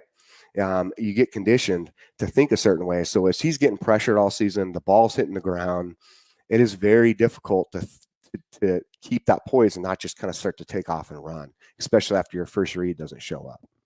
So you have to think about it that way. So now he's going to prep. He's going to have an excellent QB coach because Nick Sheridan was involved in developing Penix early on. And before Penix got hurt before he got hurt at Indiana, I mean, shoot, he was up for for, I think, was it the Davey O'Brien Award? Is that one? I can't remember which one it was, but he was up for one of those national awards, and he had some of the top passing yards and passing stats in the nation. That was at Indiana, as Sheridan was also coaching him. So DeBoer coaches him, and then Sheridan takes over and coaches him some more, and then he gets hurt. And truthfully, everyone's like, well, Sheridan got fired from Indiana. But I'll tell you right now, man, is like with Sheridan, what was really interesting was like Coach Sean, what up, man? Everybody, Coach Sean in the house. What up? What's Man, up? some good stuff. Merrill, what's going on, Merrill? What's up? How you doing? How are you, man? How are you? I'm good. Let me check something for a minute. Hold on 1 second, Merrill. Let me check one thing for a minute, brother. You're good. Keep going. I'm gonna tell these guys a little bit more about what I was saying. But what I was saying was with Milroe now having the opportunity to get back into a system, right? That he's being coached. You know what I'm saying? He's being coached with Katie and with Sheridan, who both had parts to play in the development of Penix. Because Sheridan didn't actually want to leave that position, man. That position of QB coaching, but then when DeBoer came in, he took over that spot, and that's when Sheridan moved over to tight ends. So, but then he moved back to it after KD had left, right? And Sheridan had a short period of time, and as calling the OC, and then he had that year for Sheridan, he had a bad offensive line, and Penix got hurt really early. So it was disappointing. That sucks, and that's why he got fired. But I don't think that was on Sheridan. But again, that was him trying to coach that offense. That is complicated, and that's one of the first times he's done it.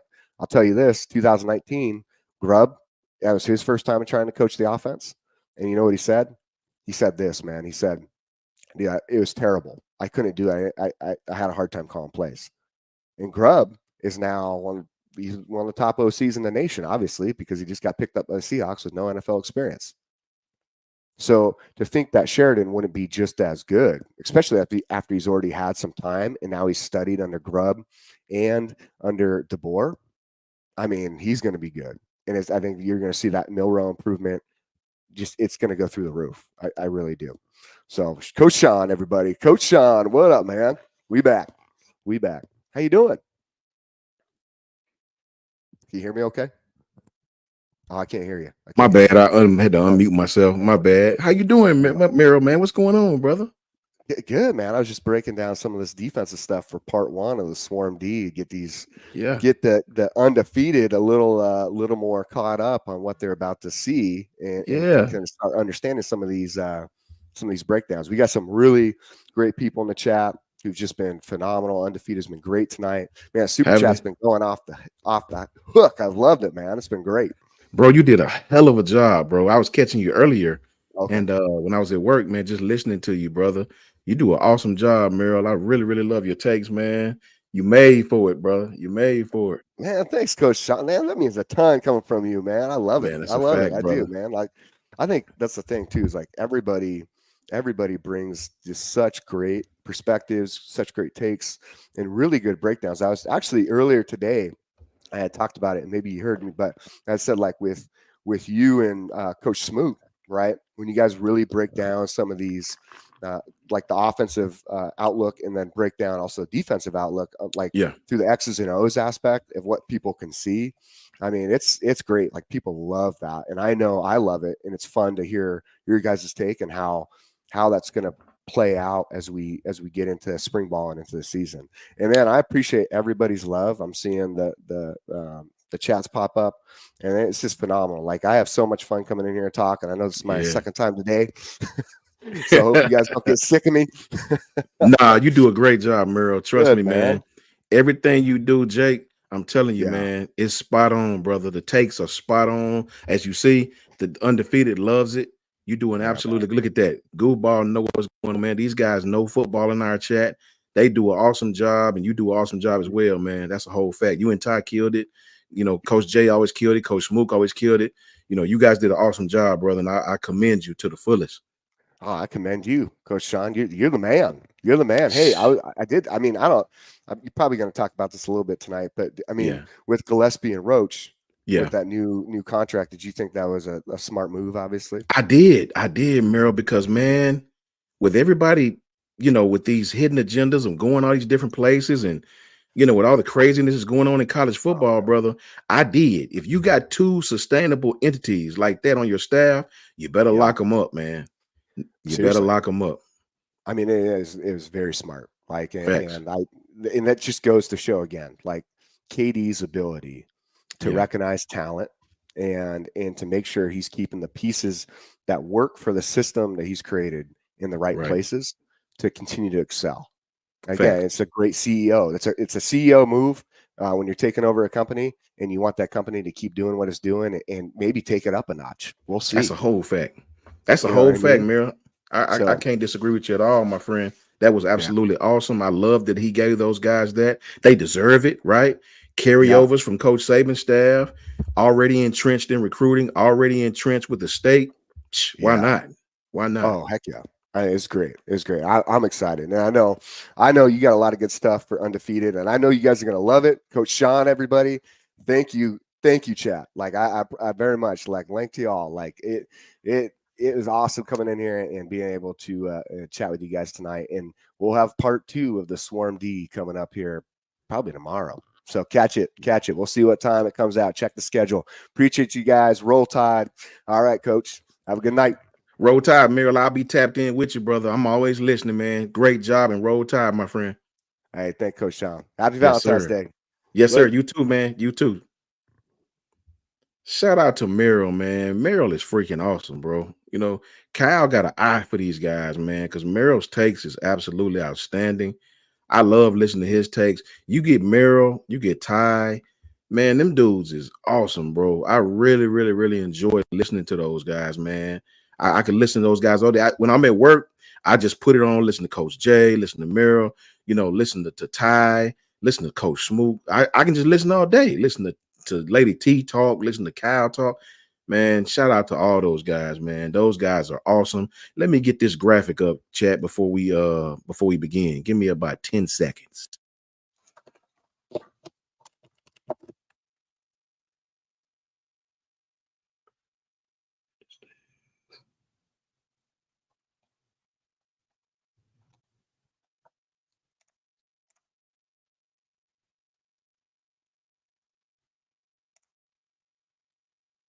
Boom.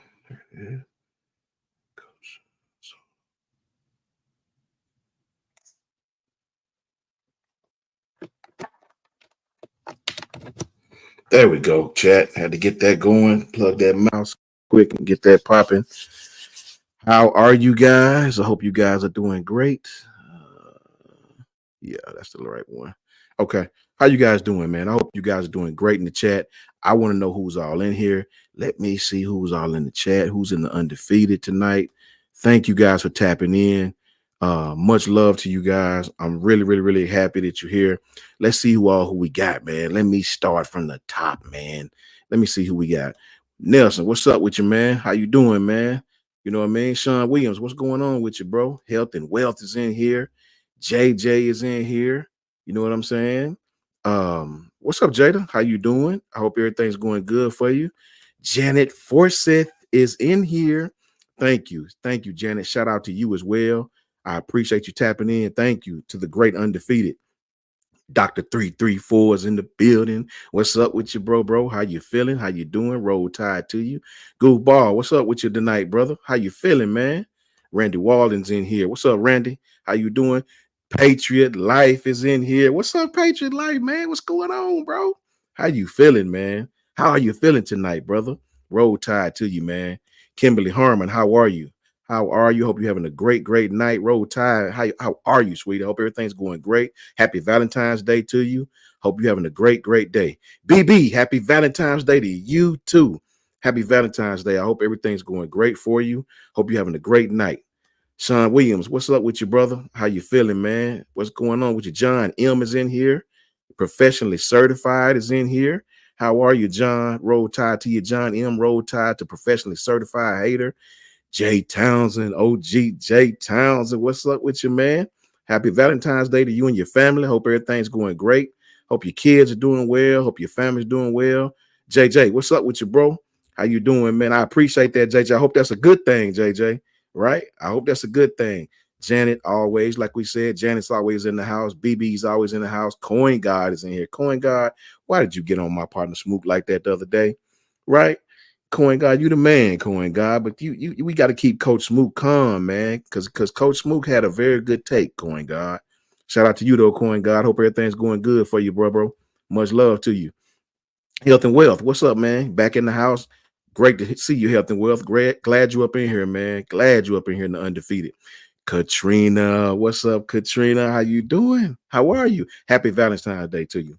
Happy Valentine's Day to you. Hope everything's going great for you. Samuel Edwards is in here. What's up with you, Samuel? How are you doing, Samuel? You good? Wendy Six is in here. What's up, Wendy Six? Jared. What's up, Jared? What's going on, man? How are you? How are you? I hope everything's going great for you, man. K-Mac, Marvin Waffle House is up in the house. Marvin Waffle House is in the house. I like that. I like that, man. What's going on, man? Chance Schoonover. I'm doing good, man. How you doing, Chance? You all right, man? Roll Tide to you, man. Larry Large is in the house. Gil, what's up, Gil? Shout out to my partner, Gil Cruz, man. Shout out to Gil. Blessings to my brother, Gil, man. How are you, Gil? Hope everything's going good for you, man. Roll Tide to you, man. Hope everything's going good. You know, prayers and blessings be to you, man. You know what I mean? You inspire me, brother. You inspire me. I promise you do. Roll Tide to you, man. That's a whole fact. Ebony, what's up, Ebony? How are you, Ebony? Shout out to the Carters. Great family. How you guys doing? Hope you guys doing good tonight, Ebony. Happy Valentine's Day to you, right? And shout out to Noah. Shout out to Will. Shout out to your whole family, man. Hope you guys are doing well. Be blessed. You know what I mean? Happy Valentine's Day to you. Lee Thornton, what's up with you? Lee Thompson. How are you, man? Conrad, Roll Tide to you, Conrad. Dylan Durham, how are you, Dylan? Randy Walden, John Lee. What's up, John? How you doing, man? You good? Hope everything's going good for you. Jag, what's up with you? How you doing? Roll Tide to you, Jag. Caitlin, what's up, Caitlin? How are you? Roll Tide and happy Valentine's Day to you. Happy Valentine's Day to you guys. I hope you're okay.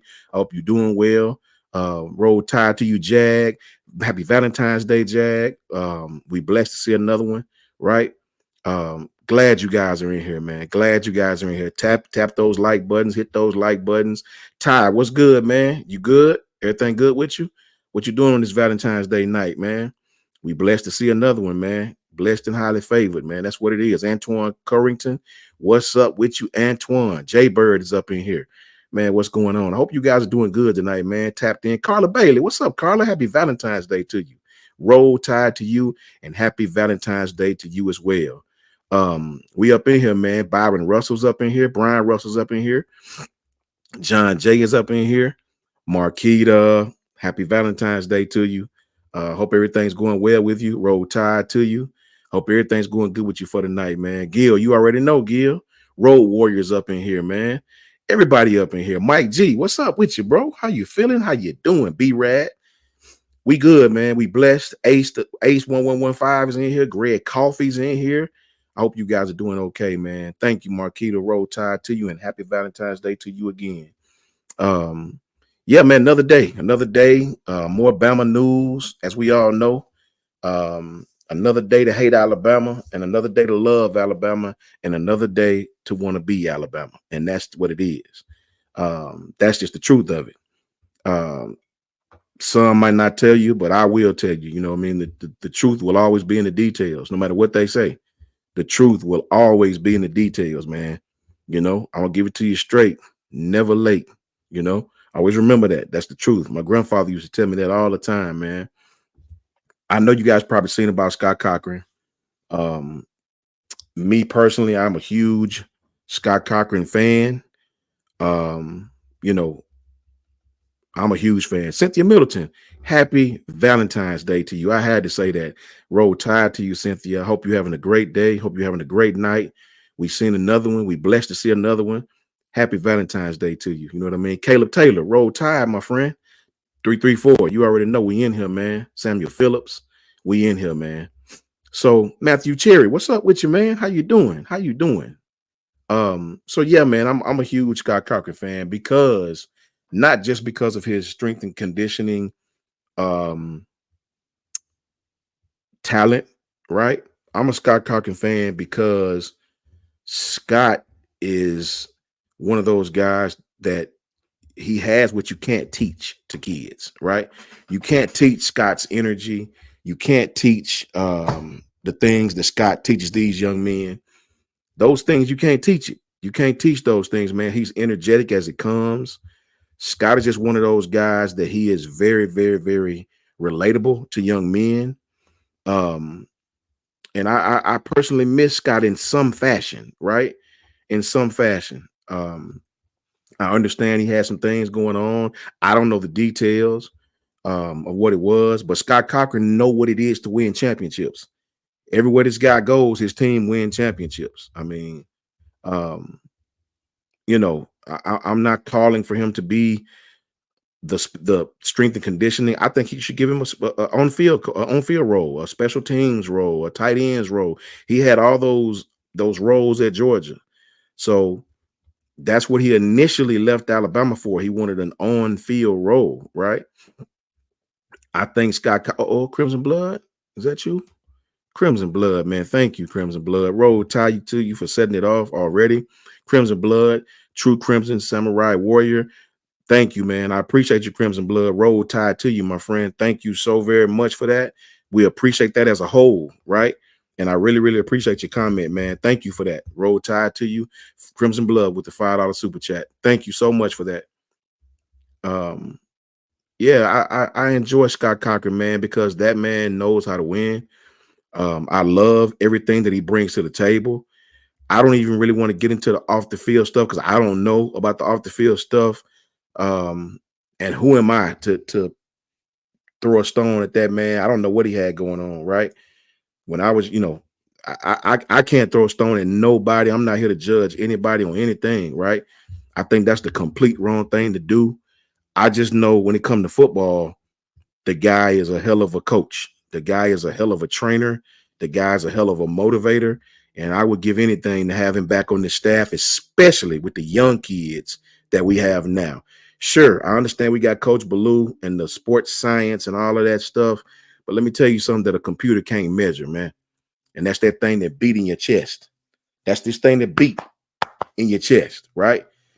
No computer, no sports science, no bench press with computers and measuring body fat and measuring my toenails and eyelids and how long my damn lashes is. None of that is going to measure that, right? That young man y'all see on the screen has a innate ability to reach down and pull these things out of kids and make them grow to their potential and make them work to their potential. I've seen it over and over and over with some of the stubbornest kids. He did it. So I would find a role for him and offer him a job because we have a very young team in some spots, and you need a motivator like that. Anything that can help Coach DeBoer, especially somebody like Scott, who's been around here and understand what it takes to win, who's been with Coach Saban from jump, right? Oh, is that Janet? Shout out to Janet Forsyth. Janet, thank you so much, man. Thank you, Janice. You are absolutely awesome. You're one of the pioneers of this channel. You always help us. We definitely need to make Miss Ebony a fan funder, undefeated. Happy Valentine's Day, Coach Sean in chat. Shout out to Miss Ebony and her whole family. As I always say, happy Valentine's to you, Janet. You're right. You're right. We definitely got to hook them up. We definitely got to. I'm gonna talk to Kyle about that as well. Thank you for the $50 super chat, Janet. It is much appreciated. More than you know. Thank you so very much, and be blessed for that. Shout out to Gil Cruz. Thank you, my friend. Be blessings to you as well, man. Stay strong, man. You already know you a rider. I know that, right? I get strength when I see you in here, man. It motivates me. I thank you for that, man. And you already know what my respect lie, Gil. We go way back, man. So I really like Scott Cochran, man. Scott has those things that you really can't coach. You can't teach, right? It's that stuff that some of your coaches have that just love football, right? The man just loves football. He loves being out on the grass. He loves smelling the air. He loves coaching kids and screaming. I mean, you could never change my mind about Scott, man. I have an innate ability of respect for that young man, bro. Bama Steel, is that you? Bama Steel said, happy Valentine's Day, everyone. Roll Tide. Thank you, Bama Steel, for the 214 membership. Thank you. And Super Chat, thank you so much. You are an absolute outstanding person for donating to this channel. I know Kyle appreciated it. I know the other coaches appreciate it. And I know I appreciate it. Thank you so very much for that, man. We very, very, very appreciative of your presence and of your gift. But yeah, I cannot stress to you guys enough. I like Scott Cochran. I might be different. I don't care about all of that stuff that's going on, whatever he had. I don't know what it was. First of all, we just assume it was something bad, right? We don't know that. Oh, is that Ebony? Did you get one, Ebony? Oh, shout out to Ebony Carter, boys, mom. Shout out to Ebony, Miss Ebony. Shout out to you. Thank you for becoming a YouTube member. Shout out to Ebony. Big claps for Ebony. Big claps for Ebony, the Carter family, right? Young Noah, young Bull waiting in the wings to get his turn. Shout out to you, Ebony. We thank you. You already know. You already know, girl. And I promise you, now that you're a member, I won't even talk about those Browns. You my partner, Ebony. I got to get you at least one time. You my partner, Ebony. I appreciate you, sweetie, more than you know, man. Shout out to Will and shout out to Noah, for real. Shout out to the Carters as a whole. Yeah, man, I enjoy Scott. You would really have to go back and remember what Scott brought to the table, right? If you talk about to the older players, the guys who really helped build this thing, they'll tell you that Scott was the backbone, right? Scott was more than just a strength and conditioning coordinator. This guy had the temperament of the team. And, we have Coach Blue now, and Blue is doing a great job. But I would love to find something for Scott to do. I mean, we have some holes, right? Special teams maybe, but I don't know if Engel is going to take that over. I don't know. But, Kirby Smart gave him an opportunity, and Kirby had came out with a statement saying that Scott was dealing with some issues and to take his time to come back and get his mental health right. When you're a coach, I can personally speak to this, and your mental health is not where it's supposed to be. It is easy to start doubting yourself. It's easy to lash out at people, right? You see people's comments and people are talking about you bad just because you're losing. It's easy to lose control and say things that you don't mean or bring it home with you, right? And next thing you know, you're fussing with your people that love you.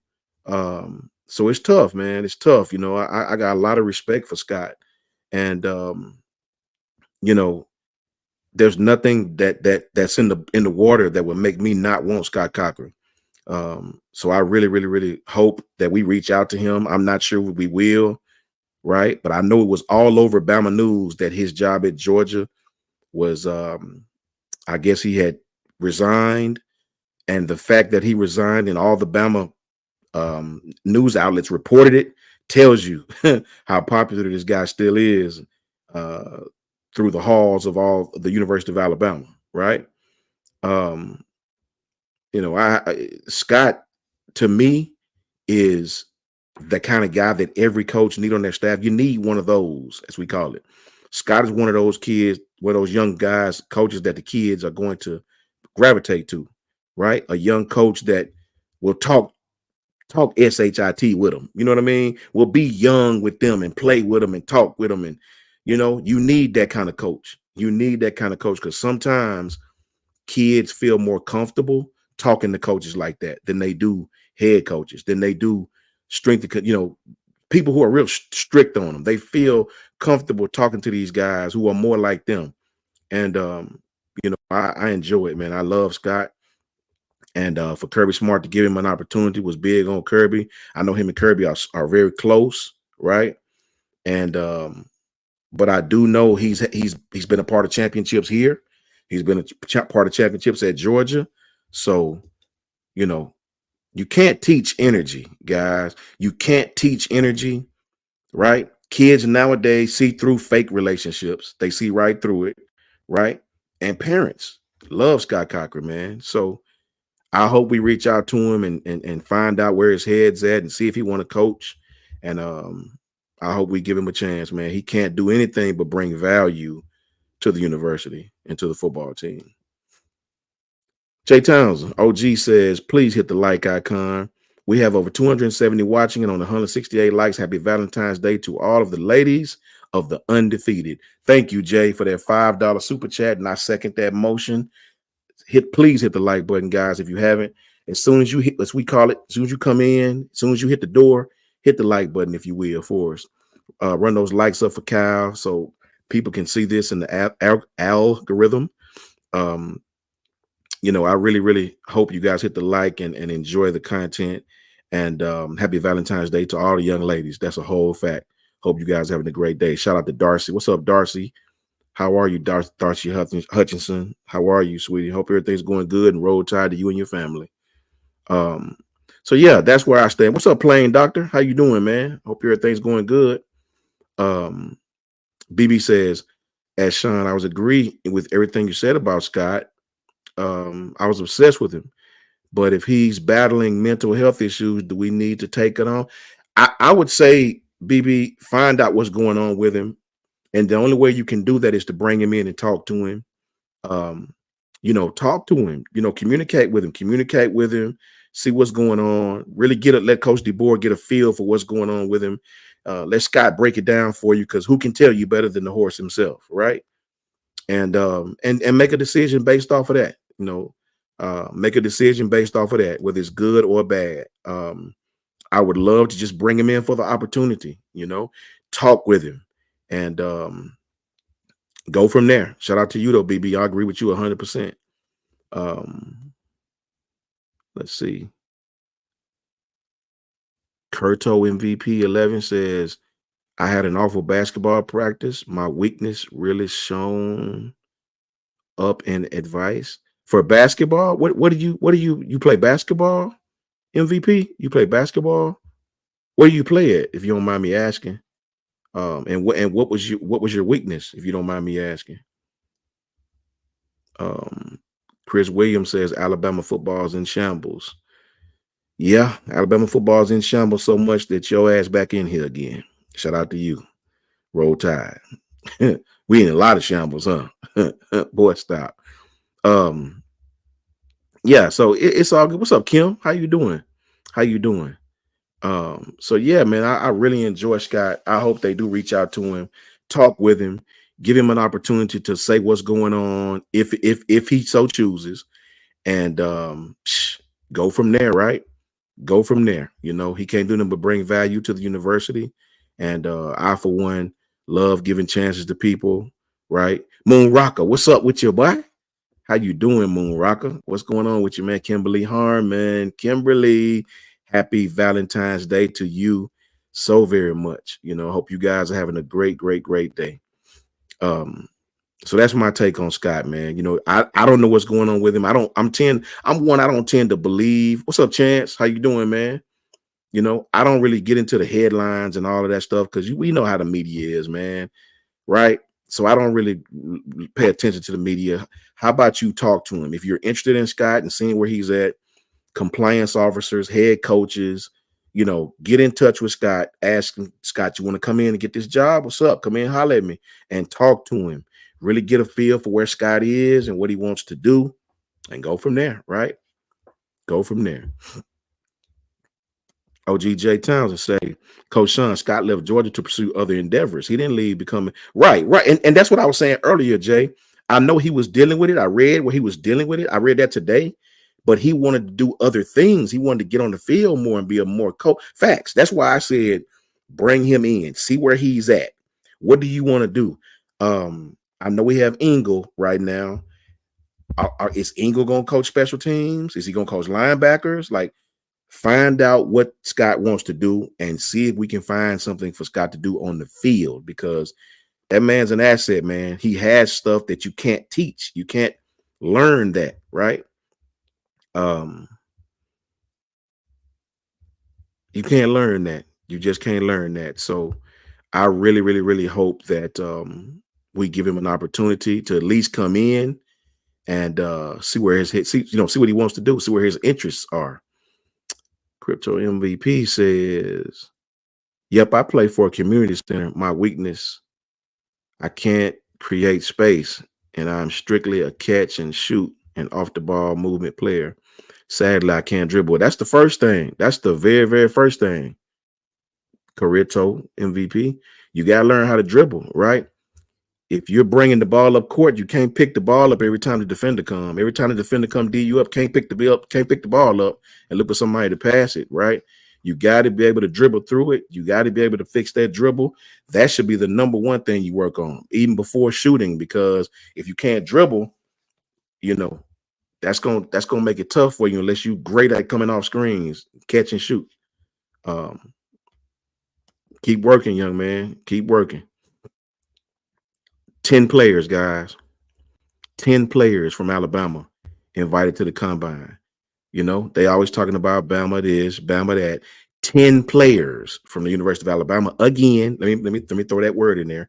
Again, 10 players from the University of Alabama at the combine. What's up, Trevor Premier? How you feeling, man? Hope everything going good with you, bro. Roll Tide to you. Right? Think about this. And I want, if it's haters in here rubbernecking, I want you to listen to this. You talk bad about Bama. You lie to yourself like Alabama isn't still the standard when every GM will tell you differently. You lied to yourself like Alabama is not the standard when Alabama didn't even make the playoffs, right? When Alabama did not make the playoff, when it was TCU, it was Georgia, it was Michigan, and it was Ohio State. Guess what school they talked about just as much as the 4 teams that was in? Can't guess. They talked about Alabama for days and why we didn't get in. So you can lie to yourself like we're not the standard, but guess what? Again, and I say that with bold letters, Alabama with double-digit players at the combine, right? Alabama with double-digit players at the NFL combine. I know a lot of schools don't got double-digit players at the NFL combine, and I'm not even gonna say your name. I know one school with only 4 players there. 4, right? You know who you are. You know who you are because your trolls are in here, right? 10 players: Jace McClellan, Jermaine Burton, J.C. Latham, Justin Ibobi, Dallas Turner, Chris Braswell, Kool-Aid McKinstry, Terrion Arnold, Jalen Key, and the absolute man himself, Will Reichert, the kicker. Will Reichert, the best kicker in the country coming out of college football. All 10 of these guys will be at the NFL draft, right? So I got some emails today saying just because Alabama got 10 players, that doesn't mean nothing. No, guess what that does mean? That means that NFL GMs and the people that's over NFL teams know the talent that's on Alabama's roster, right? That's why they get invited. They know the coaching abilities and they know what these kids have been through at the University of Alabama. That's why those kind of kids get the invite, right? It's a reason why Bama always putting 10, 11 players at the combine every single year, right? It's a reason for that, right? Let me tell you the reason. Let me remind you of the reason. I see all of these schools, guys. This is for the undefeated. Shout out to James Richards. James Richards. University of Georgia is probably the only school that can compete with Alabama. It's putting people in the pros right now. The only one. Not Ohio State, not LSU. It's only one other school that puts enough players in the pros like Alabama, and that's Georgia. Right? I can remember last year, I think they had 11 or 12. We had 10 or 11. We had one less player than they did. The year before that, we had one more player than they did. So we've led the way in college football for like the last 3-4 years. So here's my thing. Let me remind you of something real quick. 10 players at the NFL combine, right? You said, well, Coach Sean, LSU is DBU. You say, Coach Sean, Georgia's RBU. You say, Coach Sean, Ohio State is wide receiver U, right? Let me tell you what Bama is real quick. And this is not me being a Bama fan. This is the truth.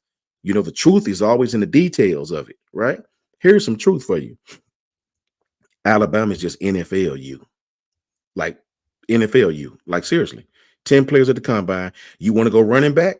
You really want we can start at running back if you like. No, we can start at quarterback if you want. Say what you want about who's starting, how they playing. I can give you several quarterbacks from University of Alabama right now who are all starting in the NFL right now. We don't have to go down the names. If you want me to, I will, but we shouldn't have to, right? What other school you know with 4 or 5 quarterbacks starting in the NFL right now? Not many, if any. That rhymes too. Not many, if any, right? You want to do running back? We can do running back. You really want to get into this? You really want to get into this? All these schools that say they're position you, I challenge you, right? Guess what school has the most running backs on NFL rosters? And I looked all this stuff up before I got on here. Guess. It might shock you. I think we know who that is, right?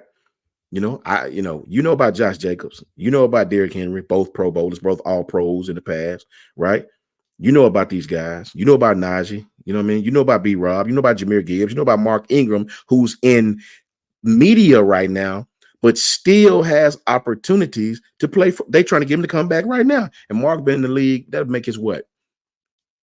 13th, 14th year? So I can name more if you like. We can keep going, right? You want to do wide receiver?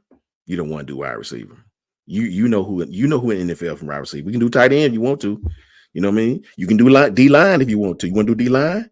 You don't want to do that. Christian Barmore, Quentin Williams, Raekwon Davis, Dalvin Tomlinson, Deron Payne, Jonathan Allen. I can keep going if you want to. Isaiah Buggs. I can keep going if you like. You don't want to do that, right? You want to do linebackers? You don't want to do linebackers. You don't want to do linebackers. Nope. What's up, K-Spray? How you doing?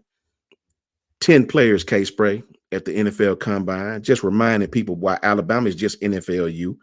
You want to do linebackers? You don't want to do linebackers. C.J. Mosley, Christian Harris, Anthony Jennings, Henry Toto. Come on, man. We can do this all day. Will Anderson. We can do this all day as long as you want to. Mac Wilson. We can do this all day, right? You want to do defensive back. LSU said they're DBU, right? You don't want to do that. You don't want to do that, man. Do you want to do that? Okay. Patrick Surtain, Marlon Humphrey, Brian Branch, Jordan Battle, Anthony Averett, Trayvon Diggs, Minka Fitzpatrick, Levi Wallace. We can keep doing this if you want to. We can do this as long as you want. Kareem Jackson. We can do this as long as you want to do this. See, the truth is in the details, man. The truth is in the details. Alabama is just NFLU. NFLU. Let the other people argue about position you. Running back you, wide receiver you, quarterback you. Alabama is just NFL you, and that's straight from a GM. That is straight from a GM. Houston Texans general manager. Alabama, the University of Alabama is just NFL you, and that's the truth, right? What team has the most first-round picks over the last decade? You know. What team has the most All-Pros and Pro Bowlers for the 4th year in a row? You know. That means the players that come from Bama are dominating the NFL. That's what that means, right? You know, what team has the most players drafted in the last 12, 13 years? You know, right? So you can call it what you want. You can say what you want. You can hate Alabama. You can be mad at them. You can say they're going to fall off. Whatever you want to say, the last 15 years has been absolutely dominated by the University of Alabama. And that is a whole fact. 10 players at the NFL Combine. Enough said. The truth is in the details, guys. I say that because ESPN came out with these little rankings. And there was a lot of people mad about it, right? I seen people commenting about it. Hey, facts, Joshua Ray. We can do this the easy way or the hard way. And I say that, Josh, because I hear so much about these little schools talking about we're RBU, we're wide receiver U, we're Penn State said they said they're RBU, right? Georgia said they RBU. I get to Georgia before Penn State, right? LSU said they DBU. Clemson said they wide receiver U. You can have all of that. You can have it. I know a school that's just NFLU. Point blank, period. All 10 of these guys will be on an opening day roster, right? Look for Jace McClellan to go higher than you think he's going to go. Watch, right? Because Jace going to kill it in the combine. Look for Justin Ebogbe to play himself within the first 70 picks. Watch, right? So let them say what they want. So the truth is in the details about this, guys. And it just really shows you that without Coach Saban, the hate is real, the doubt is real. You know, it's amazing that people forget that the core of this roster is still there. It's amazing that they forget that. It's amazing that they forget that the core of this roster is still at Alabama. They forget that Deontay Lawson, Jaheed Campbell is still there. So I don't get too upset when I see the lists like this. Jay Townsend says, facts. Alabama has a player starting at every position. And I want people to read that comment. I want everybody, if you don't mind, to read OGJ's comment. Thank you, Jay, for that $5 super chat. Be blessed, man. Thank you for that, Jay. You already know, man. OGJ Townsend says, Alabama has a player starting at every position in the NFL. Now, if you're a rival fan, think about your own school and be honest with yourself. Don't BS yourself. Be honest with yourself, right? Don't give it to yourself late. You know what I'm saying? Give it to yourself straight. You know, ask yourself, does my school has a player starting at every position on the team? Lies if you say yes. Lies if you say yes, because I looked that up too, and it's only 2 schools right there that has that. It's only 2 schools, and one of them not anymore, right? You know, it was Ohio State and Alabama. At every single position, we had a player starting, right? So you can say what you want, right? But the truth is in the details, man. And Jay said it best right there. It is what it is. NFLU, please believe it. If anybody tell you anything different, they're clearly a hater, right? Because I know people that hate Alabama, but they will be honest. You guys have dominated the NFL. That's why you have 10 more players going to the combine, right? To get a chance to live out their future dream, right? So Jeff Robinson said it best. Jeff Robinson said, Coach Sean, Bama is a well-oiled machine that keeps rolling. This is a fact, Jeff. This is a fact. Thank you, Jeff, for schooling us on that. That's a whole fact, Jeff. I mean, they can say whatever they want to say, guys, but they can't lie about it, right? 10 players, we blessed. The truth is in the details about these lists, man. You know, it really is. You know, I see fans getting upset about these lists. And if you read them, right? Shout out to Gil Cruz.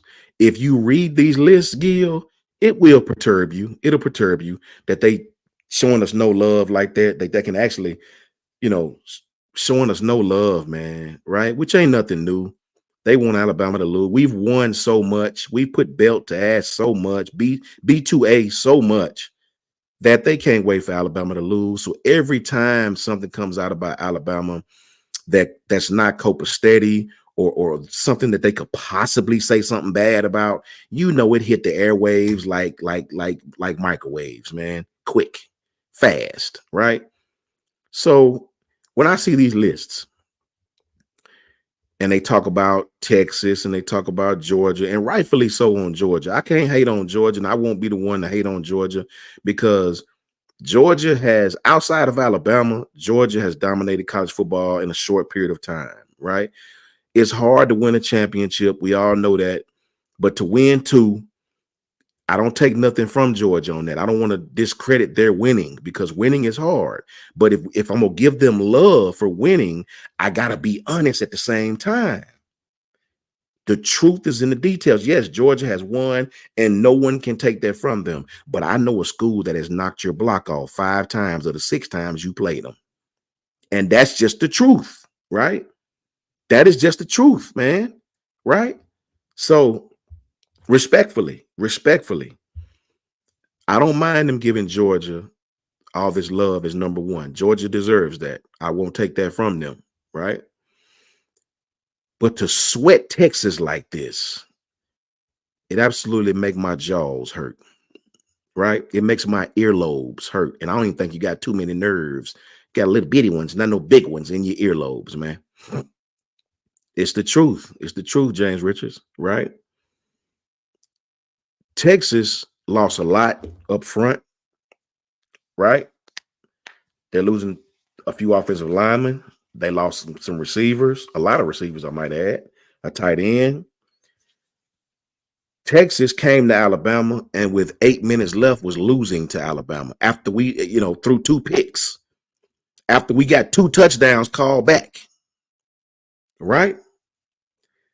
So when everybody talks about this Texas stuff, with all due respect to Sam, man, in Texas, I don't see it, bro. I do not see it. You came to Bryant-Denny and you won. Shout out to you, brother. You got the W. You got my respect. But let's not act like you didn't escape there by the hairs of your damn chin, man. Right? Jalen Milroe don't throw those picks. You lose. We don't get called for holding. You lose actually pretty badly. Right? This is the truth, man.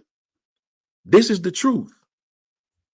So when you see them drooling over Texas and drooling over Oregon don't even have a quarterback, man. Not unless you count, okay, they got the transfer guy from Oklahoma. Cool, right?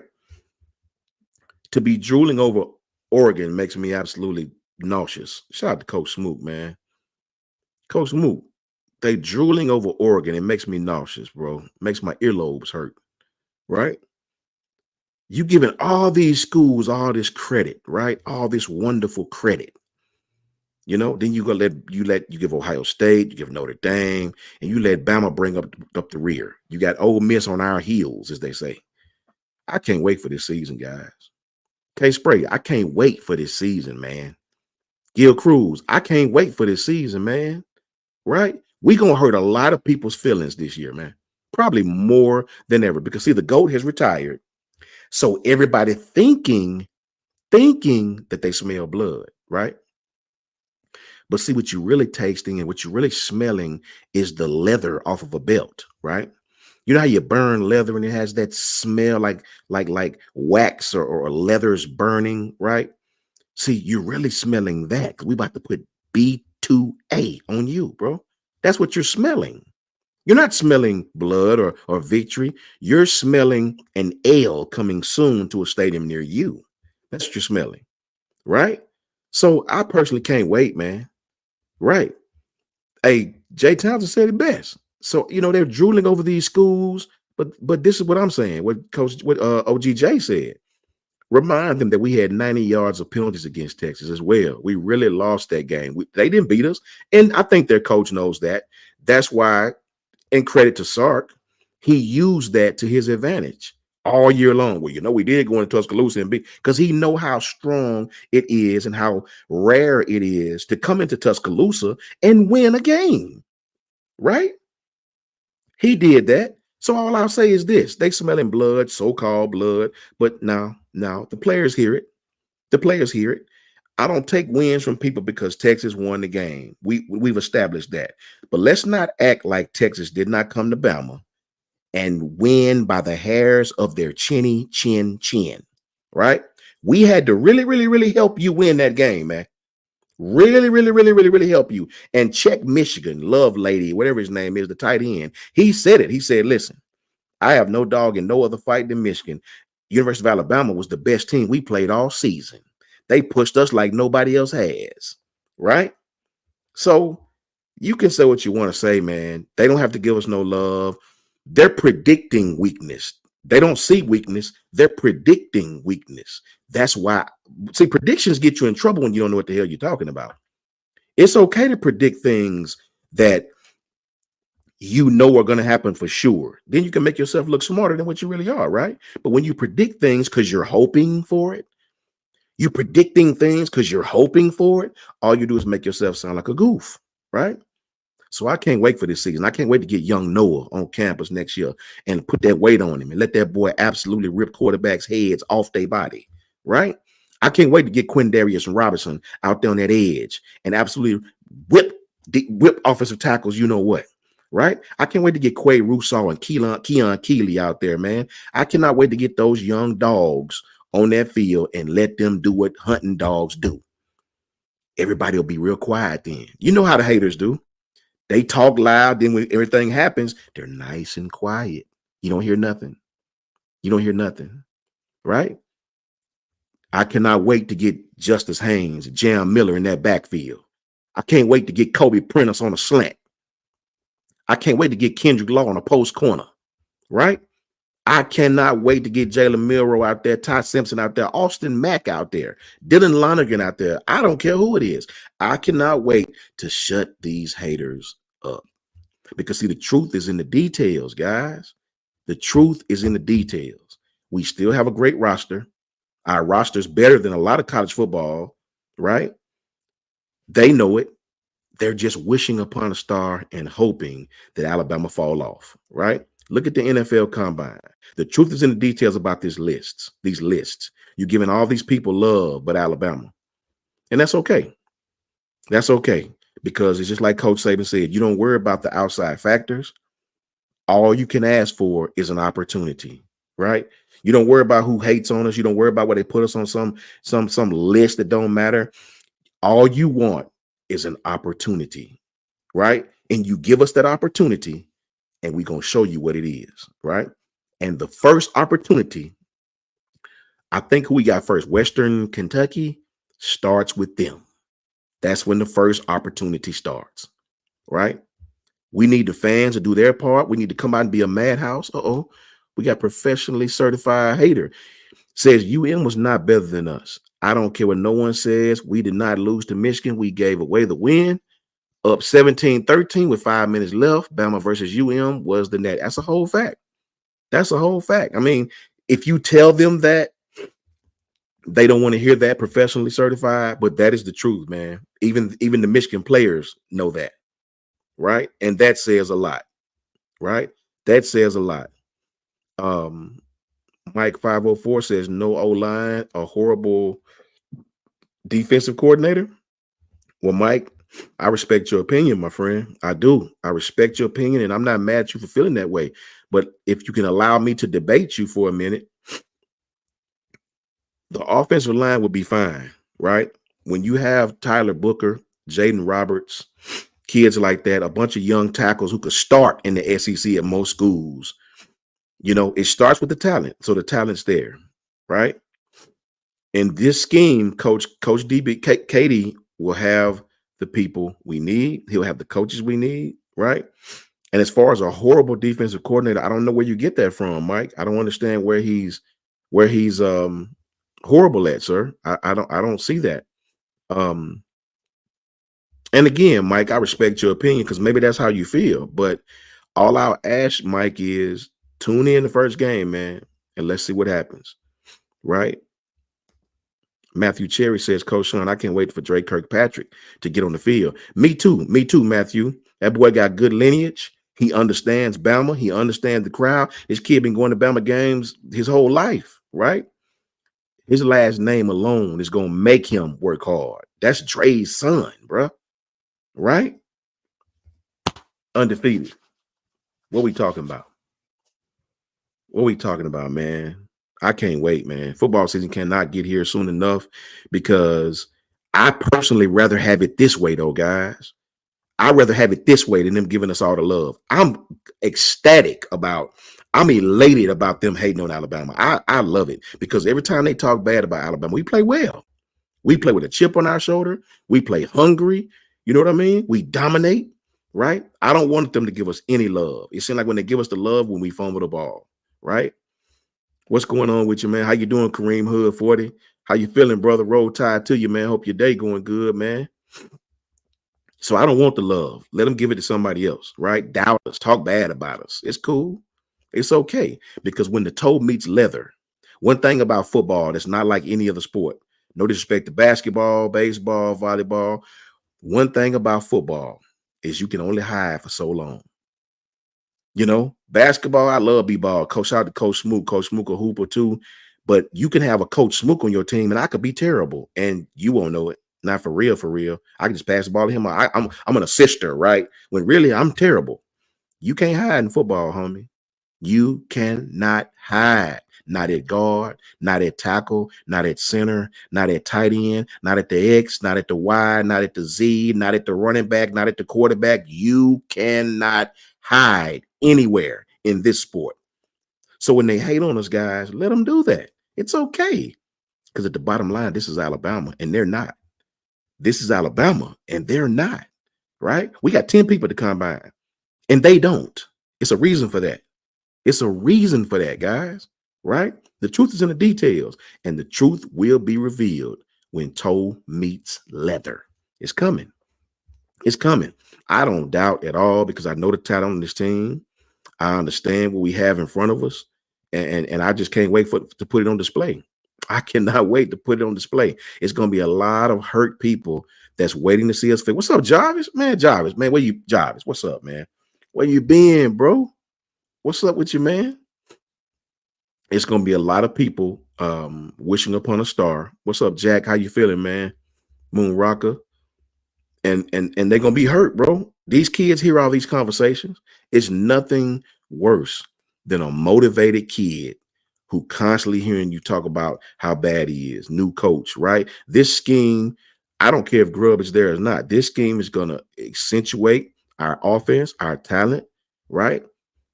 With so much talent and so much talent in the building at your disposal, bro, you could put Yosemite Sam as our offensive coordinator. We're going to score 40 points. I'm telling you.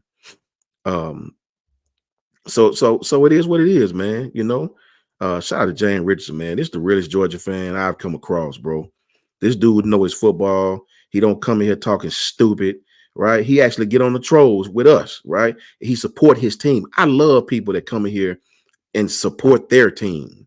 You don't got to talk crazy, and it's okay to shoot a little shot every once in a while. That's fun, right? It's okay. The undefeated ain't gonna get upset at you, right? He don't come in being disrespectful. He come in, he support Georgia, and that's why I respect James, man. Shout out to you, James. You know what I mean? So it's gonna be good, man. I guarantee y'all when Bama play Georgia that game, I bet you them tickets is gonna be they're gonna be stupid, and I say stupid in a good way, like humongous. Those tickets are probably gonna be stupid. Shout out to the homie Lynn Shannonfeld, man. Miss Lynn in here tonight. Wish she was here. Shout out to you, Lynn, wherever you at, man. Hope you in Daytona having a great time. Shout out to you and Roll Tide Roll to you, man. Anthony Mazzano. Anthony had a good question. Anthony said, Coach Son, with Alabama changing the scheme on offense, are you worried that Milroe might have to adjust in the first 3 weeks to drastic changes? I don't, Anthony, because I'm going to tell you why. I think this scheme accentuates his talent more than the last scheme we was in because it's almost a predetermined thing, right? I would love to give Milroe 2 reads. Read the safety. If he does this, you do that, right? If he does this, you do that, right? I think Jalen Milroe is going to have a very, very good year in this scheme. I do. I really, really do, because this scheme will allow him to sort of manipulate the secondary at his disposal, unlike the last scheme, right? I really believe this will help him. Ty, right? Anybody who lines up under center will have an advantage, right? And I really do believe that. So there's no worries on my end, guys. There's no worries. They try to make us worry with all this bad news and things like that. What's up, Brian? How you doing, my friend? You good? Right? At the end of the day,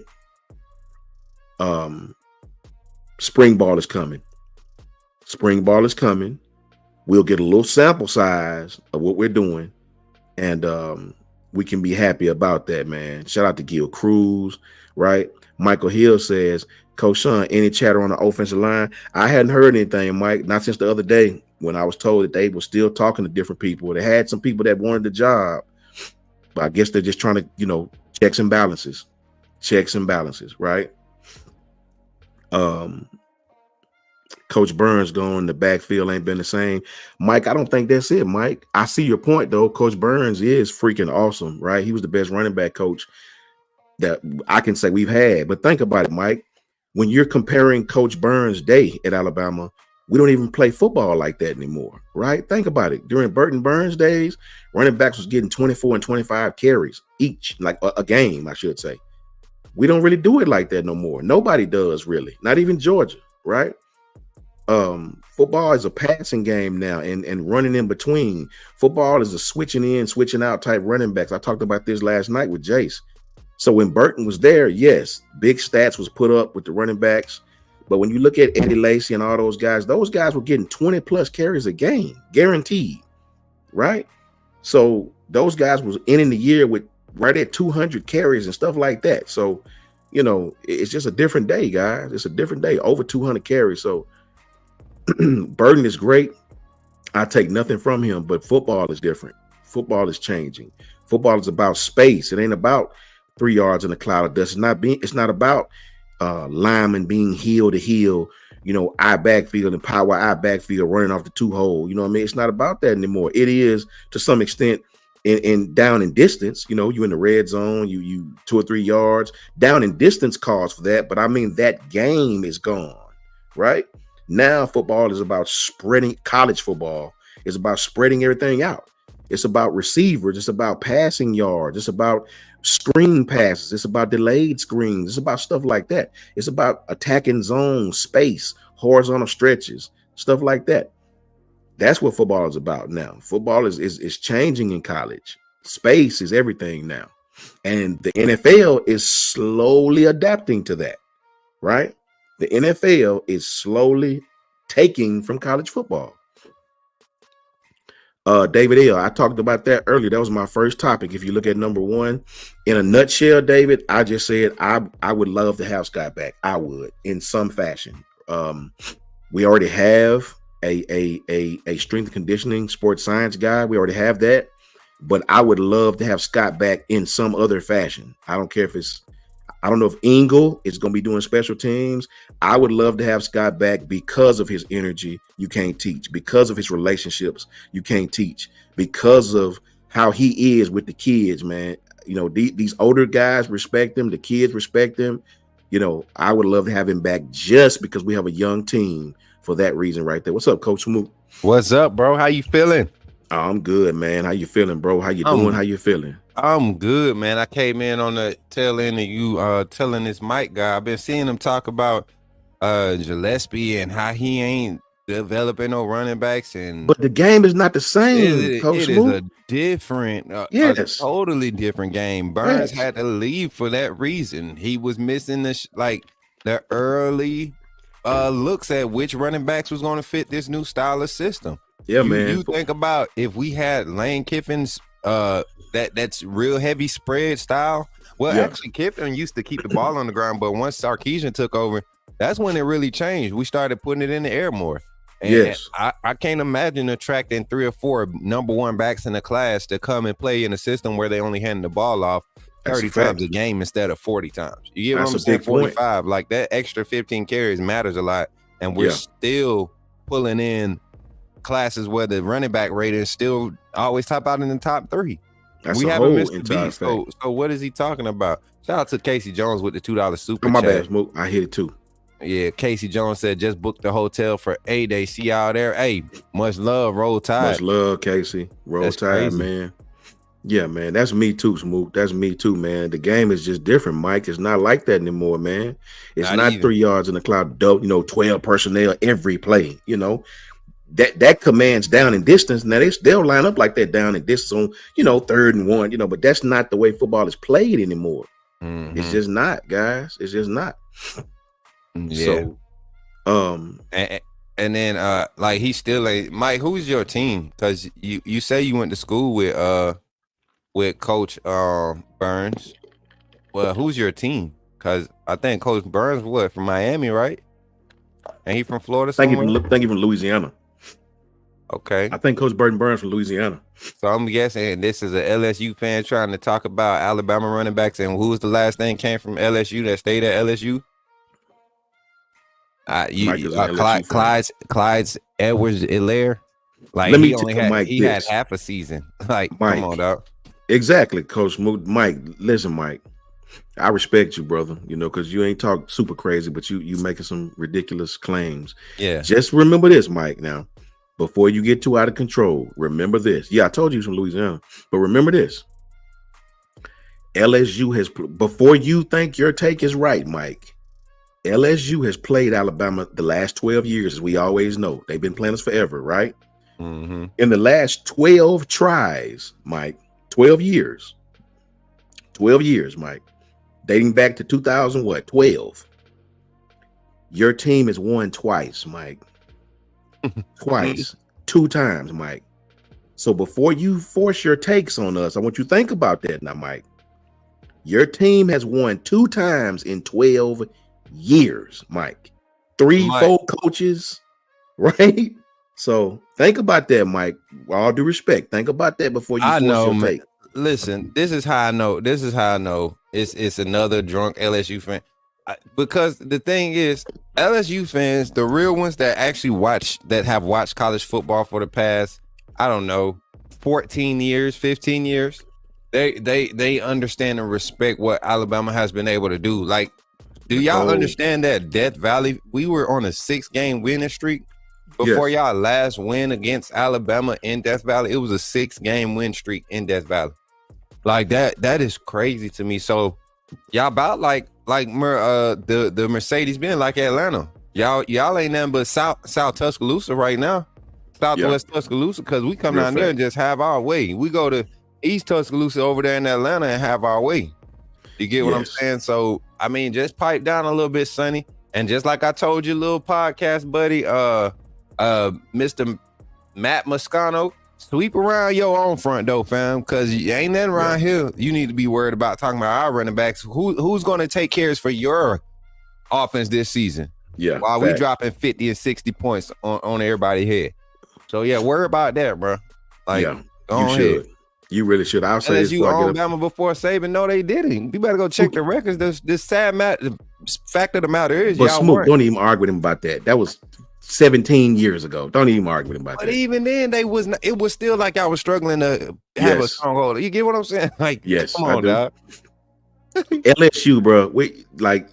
You about like Oregon to me. I'm not even gonna get mad at you, bro. Your team done won 2 times in over a decade, bro. Stop. Mike ain't watched. So basically, you ain't watched a football game in 20 years, Mike. That's what you saying. Exactly, Mike. Let me ask you a question.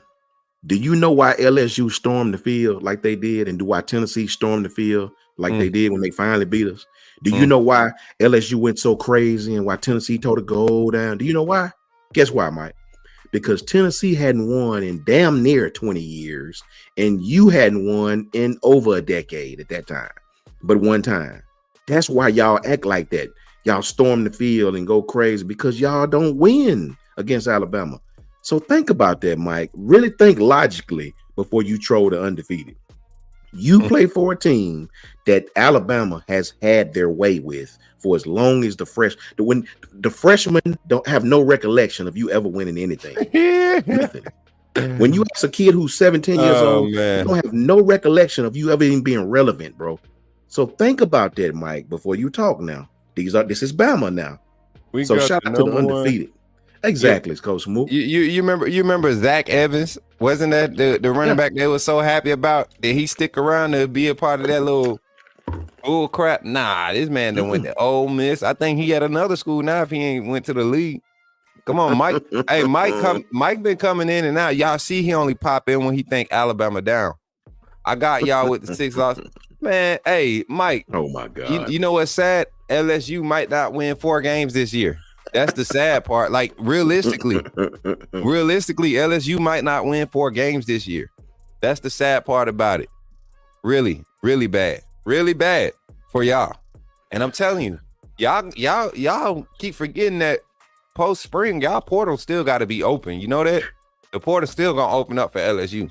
And the guys that y'all, the 13 guys out that lost to the transfer portal that nobody's really talking about because of how y'all season ended, it's going to matter next season when y'all have to put all those young guys that y'all recruiting on the field. Boom. And y'all don't have a staff that's proven. Let's not act like y'all do. Y'all defense was the third from the bottom worst defense in the SEC last year. Boom. Then you added Texas and Oklahoma to the league. I mean, how much y'all was number 4 or 5 last year? Now y'all gonna be 7, 8. I mean, how much further you want to go with this, Mike? I could keep going. Facts. Because the proof isn't, like my brother say, the proof is in the details. It's a whole fact. Going. It's a whole fact. Listen, Coach Smoke, I don't want to intrude on your time, bro. Shout out to Gil Cruz, man. Gil, I appreciate you, my friend. Roll Tide, my blessings with you, bro. Shout out to everybody in the chat. Happy Valentine's Day to all the young ladies. What's up, Mike Fort? How you doing, Mike? Mike, a real Michigan fan. And I'm going to leave you with this, Mike. Not Mike Fort, but Mike 504. Mike 504. Mm-hmm. Your team has only beaten Alabama 2 times in 12 years. You an LSU fan. I don't even take you serious, bro. I don't even take you. You're not even worthy to troll with, right? You look to me, you the same as an Oregon fan trying to like, boy, if you don't stop, Joe Burrow's gone, bro. Joe Burrow's gone. He'll never return. Hola. You know what I'm saying? It's over with for y'all, bro. Shout out to the undefeated, man. Love the undefeated. Coach Smoke finna kill it as he always does. And I'll be listening, bro. Appreciate you, my bro. Holla at Miss Coach Smoke. You already know, bro. Roll Tide. All right, man. Roll Tide, bro. Let's get to it, man. Hey, Coach Sean, chat. Coach Sean, undefeated. What's good? Oh, man, that's the wrong layout. Let me get to the right one. This the new. Boom. What's good? What's good? Them was, hey, this thing about the last great thing they had was Coach O, man. Coach Kelly caught us slipping because we had Pete Golden. You know what I'm saying? See how that turned out the next year. We got rid of Pete Golden. And y'all lost to Tommy Reese. Y'all let Tommy Reese dial up a game against y'all. Come on. With a struggling Jalen Milroe. This wasn't even like prime Jalen Milroe against LSU. This was still learning Jalen Milroe. Get what I'm saying? LSU is a dumpster fire right now. I wish I had like the flames burning like Matt Moscano had on his show. He had like the fire, the building on fire. LSU is a low burning fire right now. And it's going to explode in the season. It's going to explode. That program is going to implode, Mike. I'm telling you. And you know what's crazy? The fact that y'all reaching so hard for Jaheim Otis in the midst of what's about to start coming down with this NIL stuff is sad. And y'all reaching for no reason. Y'all reaching for no reason. I'm talking about, hey, y'all, LSU so desperate for Jaheim Otis, right? LSU so desperate for Jaheim Otis. They're telling defensive linemen for this 24 class, they're projecting them to as their second year. Their future. This is their pitch. You're part of the future. We got some transfers coming in for you to learn under. You're part of the future. What? How you going to capitalize on recruiting like that? Come on, man. Mike 504 said he put a package together for him. Put a package together for all them L's y'all about to take. Coach Smooth, how do you? Nope, wrong. Hey, run it up, chat. Y'all know what time it is, man. We done jumped into the night tip, man. We done jumped in here. We got the beat going. We got the chat going crazy. We got the undefeated going crazy right now. Run up the emos, y'all. Let's get it. Got some crazy stuff. Not crazy stuff. We got some good topics to talk about tonight. We're going to jump into some reactive type topics tonight. We're going to bring back the Chalk Talk tomorrow because we're going to be dialing up some more defense. I think we might have a segment where we do offense versus defense with the coaches. We scheme up plays on different windows, bring them together. You get what I'm saying? It's going to be fun, y'all. Run them emos up. Where everybody at, man? Goofball in the chat. Marvin in the chat. Jay Townsend in the chat. Let's go. DR334 said giving them big L's. Marquita in the chat. Auntie Janet in the chat. Let's go. K-Mac, what's good? K-Mac, how you feeling? Kimberly Harmon in the chat. Clinton Howard. DR334. Yes, sir. Jamarcus Russell is from Mobile, Alabama. Jeff Robinson. So is James Winston. K-Spray, what's good? Anderson don't want to compete. Aaron Anderson was homesick, man. That kid he's a competitive kid. He should have never came to Bama to start, man. He should have been at LSU from the jump. As much as I love that kid, his heart was at home in LSU. He grew up an LSU kid. It was crazy to see him come to Bama. I wish he would have came back, honestly.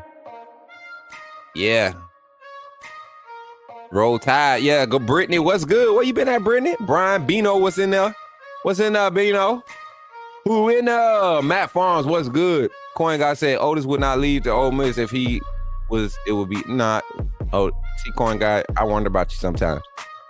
I wonder about you sometimes, Corn God. That's why Corn God ain't picked up that badge yet, y'all. He a troll.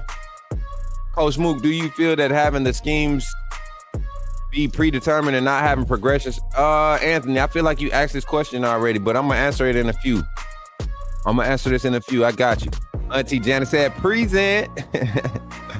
I know she said present, y'all, but if you watch Key and Peele skits, you know what I'm talking about. Goofball, Casey Jones, what's good? What's good, Casey Jones? Gil Cruz, I think Zach was at TCU first, then transferred.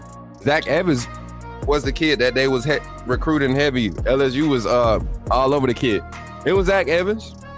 You remember he had a whole year there. Zach Evans had a whole year and didn't play. I think he was like almost like an opt-out type kid. You remember? He had all the drama surrounding him, man. Ended up being at TCU, finally playing, right? Yeah. DeMarco Brooks in the building. What's good, family? Mike Ford, I'd never live Alabama, even if I was. I almost made a joke, but probably would have been too, like, that would have been mean. Yeah. Nah, we good. We got plenty major cities in Alabama. What's good, man? Alejandro, what's good, famo? How y'all feeling? Hacking music, what's good? 1964, 60 years. LSU has won 6 games in Baton Rouge. That a 6-24 record at home. Get out of this chat. Mike, this is what I'm saying when we talk about, like, there's no place for you here to talk any smack to Alabama fans when it comes to football. You could have tried your luck with basketball. You know what I'm saying? You could have tried your luck with even baseball. But football, we own LSU football. Since your existence, Alabama has owned you, has dominated you. You only look good because you gave us a good game during the greatest times of our existence during Coach Saban's, glory time, glory years. The only reason LSU is relevant right now is because we continue to let you all give us a good game. So thank us, Mike. Stop trying to troll us and thank us. Tell us thank you. Saban is gone. You know what's sad? Saban is gone, and he was falling behind the power curve with everything. He was falling behind people. It wasn't even that he was falling behind. Saban's gone, and everybody started catching up to him. And before they caught up to him completely, he left the game and got y'all wondering what the next move is, and he ain't even the head coach no more. That's how good of a coach Saban was. That's how much of a GOAT he is. And now that y'all got not Ryan Grubb, y'all see Kalen DeBoer, the offensive genius that's taking college football by storm with his new schematics and the way that he's running his system. Oh, yeah, I know you're scared. But check this out, chat. We here tonight. We here to talk Bama football. We done with the trolls, y'all. We gave trolls too much attention on Tuesday. We're gonna save trolls for Tuesday. I think, as a matter of fact, chat, how about this idea? As a member of this team and a full-time employee of this channel, I would like to propose to the undefeated a motion. Here we go. The motion is, let's just motion for a sub fan funder team member only chat Monday, Wednesday, Thursday, and Friday. And Tuesdays is the only day we have to deal with trolls, right? So it could be Troll Tuesdays. What y'all think? Talk to me. What y'all think? Talk to me. Beautiful, right? I'm thinking. I be thinking. To be totally honest, we own all the teams in the SEC, Smook. This is no cap. Check the records. You know what's crazy, Kareem? We own all the teams in the SEC except for Auburn and Ole Miss. They the ones that really give us the run for our money. As much as we try to hype up our rivalries, Auburn is our true rival. They're going to play us. They pulled off some of the better upsets as a recent history the past 20 years when it came to us. They even held a 6-year streak against us, 6-game streak against us at one point during our history. So, I'm more keen to talk trash and go back and forth with an Auburn fan because they actually got some validity. They got some hot memories of actually beating us in big games. The last big game for LSU beating Alabama was the 9-6. Y'all didn't even beat us. It was a field goal fest. We out there playing soccer because we had great defenses. That's why when Mike 504 talk about some Gillespie don't be bringing in no backs. What do you mean? Our backs have literally been the reason why LSU ain't been able to hang. What do you mean? Mike, hey, it ain't about him letting us have it. We done took his cornbread, Janet. We done took his cornbread. Took all the junk. No, Smook, because we would put some players, former players, player parents. What? I don't get it. 55, 9, and 2. Dang, is that bad, Jay? I almost choked. But yeah, so diving into the topics for tonight, y'all, let's kind of just cruise on into our segments. I'm kind of feeling real laid back tonight. Today was a real hard work day for me. I've been trying to do some research, trying to get into the streets and find out who the offensive line coach is going to be. And there's no real buzz, y'all. There's one name that keeps ringing in everybody's, like, every circle that I talk to is Bill Durkin. Bill Durkin is a serious target. And if we can pull him, I think that is a home run hire. Kind of picks up and gives you some hope for like overall the ceiling of what this guy can do as far as a development standpoint. You look at what Liberty's offensive line did this past season, the past 2 seasons, and they're an efficient line. A lot of people keep talking about how they ain't coaching the SEC. Well, in this day and age, it's not about being in a certain league. It's literally about what assets you have available, right? Because talent disparity is so far apart, right? You got your top tier D1 programs. They have a level of talent.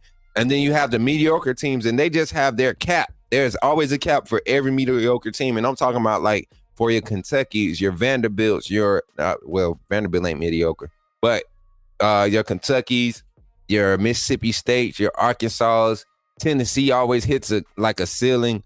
Missouri kind of broke through that ceiling last year, and they came into the SEC, kind of exceeding expectations. But for a while, they took a step back. Florida, just touching the ceiling with underperforming as far as their record, their overall record, and how they've been playing the game. So I look at it like that, and I look at the way that this coaching staff has been able to retain 2 important names, and y'all can see them as the guys in our number one segment, our number one topic for tonight, and that's Freddie Roach and Robert Gillespie.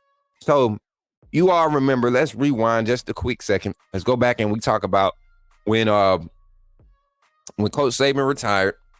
We were all dealing with the shock of that, and we were talking about, okay, who could be the next head coach? There were a lot of names being thrown out there, media-driven names. There were some realistic candidates thrown out there. And when Kalen DeBoer was the hire was made, y'all remember, if y'all can go back and look back at the previous lives, myself, Coach Sean, Coach Jay, Ty, Kyle, all of us were expressing the importance of retaining 3 out of all of the previous members from the staff, the Coach Saban staff, that while he retired. And so my target people that you need to keep on the staff was number 1, Tavares Robinson. We all know what happened with that situation. We all thought we had a good outlook on what the deal was with him from the outside looking in. And as days went by and Kalen DeBoer came on the scene and was hired and the dust started to settle, we started to figure out what type of motive T-Rob had, which to me was not a good tone setter for, starting a new era and wanting to start with a fresh slate to move forward, right? So turning the page from that, we all, in that same breath, we all said, look, if you don't keep anybody else, you got to keep Freddie Roach and you got to keep Robert Gillespie. One, not just for what they do in coaching or coaching players on the field. We're talking about what they do in recruiting. You're talking about coaching Robert Gillespie, who's top 10. Coach Freddie Roach is in the top 10. And Robert Gillespie, I think, is number 18 as far as recruiting. You get what I'm saying? In the nation, recruiters, their names being mentioned with being involved in players who are committed to Alabama. And when you talk about every 5-star or every 4-star, one of these guys' name is going to be listed as their primary recruiter, especially for this past 24 class. They are the ones that really secured Ryan Williams and all those guys that ended up sticking. They ended up securing them and getting them on campus, getting them to believe and giving this staff a chance, and talking to Kalen DeBoer, Jamarcus Shepard, Kane Womack, all the new coaches, William Inge, everybody that played a role in retaining all these high-end targets that we had targeted out of this 24 class. So I'm excited that they got the promotions that they got, both of them being listed and labeled as assistant coaches or head coaches, some type of assistant or managerial role that doesn't have to do with coordinating, which allows them to be in more of a line of their duties are more in line of being engaged with players. You get what I'm saying? A lot of their coaching is player engagement, being inside the players' meeting rooms that, staying in tune with the feel of the locker room. And what two better coaches to go out and get to do that rather than Coach Roach and Coach Gillespie. Like, I'm so glad I'm so glad they were able to do that for those two. I think it was just a good move, sign of respect. I think it keeps the morale high for the players that did not leave and chose to that chose to go through the process of this new coaching hire. Now, Vandy's horrible, Mike Ford. Vandy is horrible. Vandy is in a bad way right now when it comes to college football. And, it's crazy. They start off good sometimes. It's just you see the lack of depth come in. Caitlin, did Caitlin come through here? Caitlin, you gone for the night?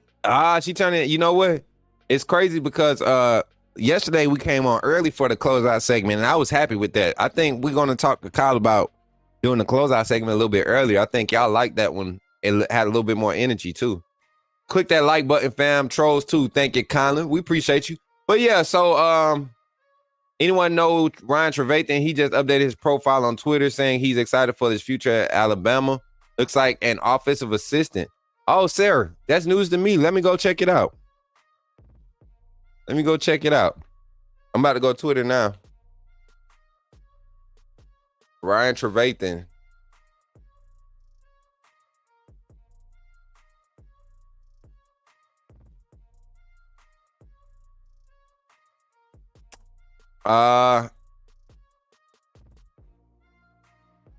So he says Swarm D, so it don't look like he's going to be on the offensive side. Ryan Trevathan, let's go do some research. Inside linebacker. I'm guessing he might be coming on as the linebacker coach here, and William Ainge might be getting the special teams. That's what it's looking like? Jay Newton is going to tight ends. William Ainge going to special teams coordinator. Let's dive in. I'm gonna do some research. Let's speculate real quick. We got some breaking news because I didn't see that and nobody's talking about it. So Ryan Trevathan came from Arkansas Tech. Let's see. Offensive coordinator, wide receivers. Is this the right guy?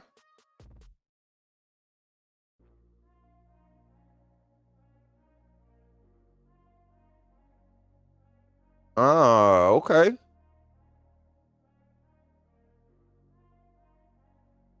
I'm trying to see because I don't know what this move would be if Ryan Trevathan is, and it's looking like, yeah, the greatest ever Alabama football, the greatest ever Swarm D. It's looking like he's going to have some type of role on the defensive side. If he posting hashtag Swarm D, offensive coordinator and wide receivers. And I don't know if this is the right guy either. Let's see.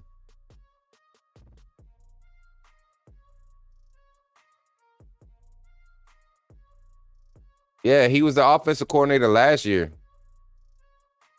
Oh, man, that doesn't sit good with me. It's okay, Sarah. Let me tell you, Arkansas Tech. So the reason why that doesn't sit good with me, because that might mean that Jamarcus Shepard might be on the way out the door if we're going after this Ryan Trevathan guy as an offensive staff member. I don't know. I'm just speculating. Chat. What's up, Gary Bama for life? Coach Smoot. What's up, Coach Smoot with the scoop as always. Appreciate the $3 super chat, man. I mean the $2 super chat. But that would be a concern of mine. If we're going after Ryan Trevathan, looking at his resume just off rip, not knowing much about him, looking at his coaching history, it looks like assistant coach Ryan Trevathan.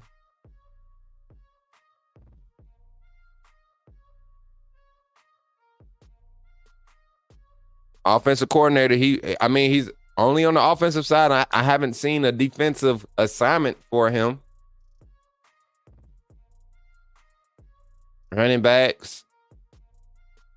Okay, some offensive line experience. As a grad assistant. Quality control coach, okay. Quality control for the offensive line game, okay, bet. Was responsible for a lot of, okay. So he's actually had a lot of involvement in recruiting offensive linemen for schools that he's coached at. So I guess he has an expertise in evaluating offensive linemen as a wide receiver coach, kind of like Robert Gillespie. He goes out and finds crazy talented bookends as a running back coach. He goes out and he finds crazy talented edge rushers. Yeah, health and wealth. You know what? I found one that was a GA at Ole Miss. What are you talking about? Found one what? Are people just making names up for O-line job? Nah, Jeff Horn. The name Ryan Trevathan, he just changed his name. His profile on Twitter. Let me see if I could pull something up. Let me see if I could pull this up without messing up our screen, y'all.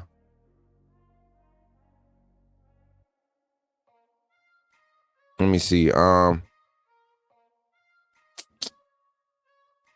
Let me find a replacement screen real quick. I got y'all. Find something to put up because we'll dive into this too.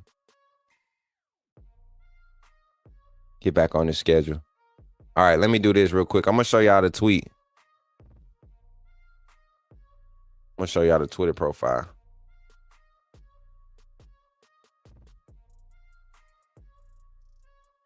Screenshot alert.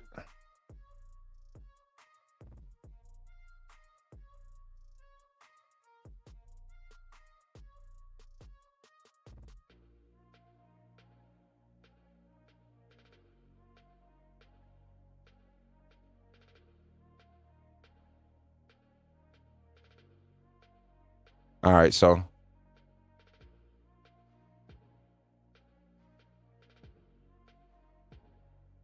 gonna open this up right here. All right, here go the tweet right here.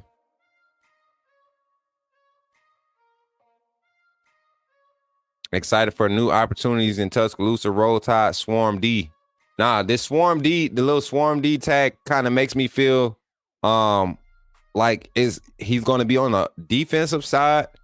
He has experience on his resume recruiting linebackers, offensive linemen, has offensive coordinator and offensive line coaching experience, wide receivers. So I don't know. Maybe this guy's just a staff accessory to the staff. Depending on what side of the ball you put him on. I don't know much about him. I just know right now he was recently an offensive coordinator / wide receiver coach. And you have one already in Jamarcus Shepard. So what does that say about Jamarcus Shepard and what's going on with him? You know, yeah, this is news to pay attention to. This is news to pay attention to. For that case, let me go do something. Let me go check something real quick. Cause I just seen Coach Shepard post some Bama stuff, and I don't think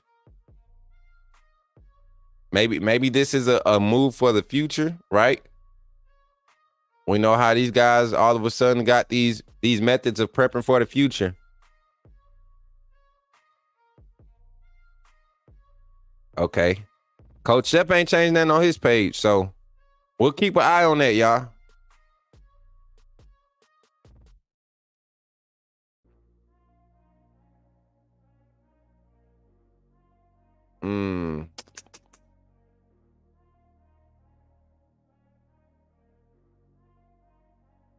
Okay. Coach Shep ain't had much activity since changing his profile picture. He had the Ryan Williams repost. I thought he had some more stuff on his page too, but Haven't seen much. Haven't seen no news about him leaving as of recent.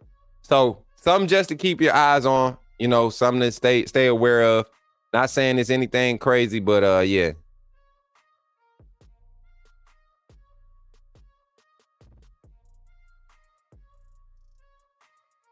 Ryan Trevathan.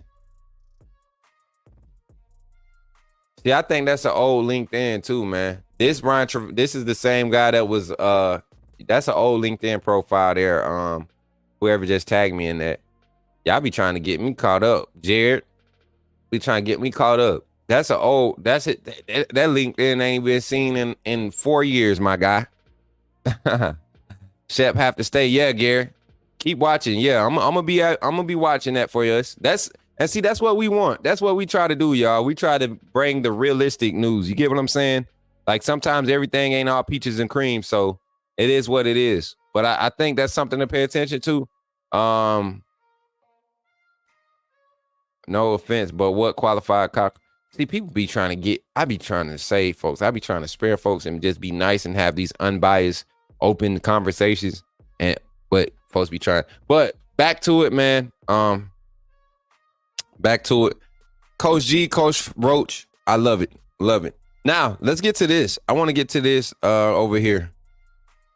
This segment here is called Who Do You Love? All right. It's Valentine's Day. We keep talking about these freshmen that we so excited about, right? I want to really know who do you love, like for real? In this up and coming season. As a matter of fact, T. Oh, she moved off. Let me do something real quick.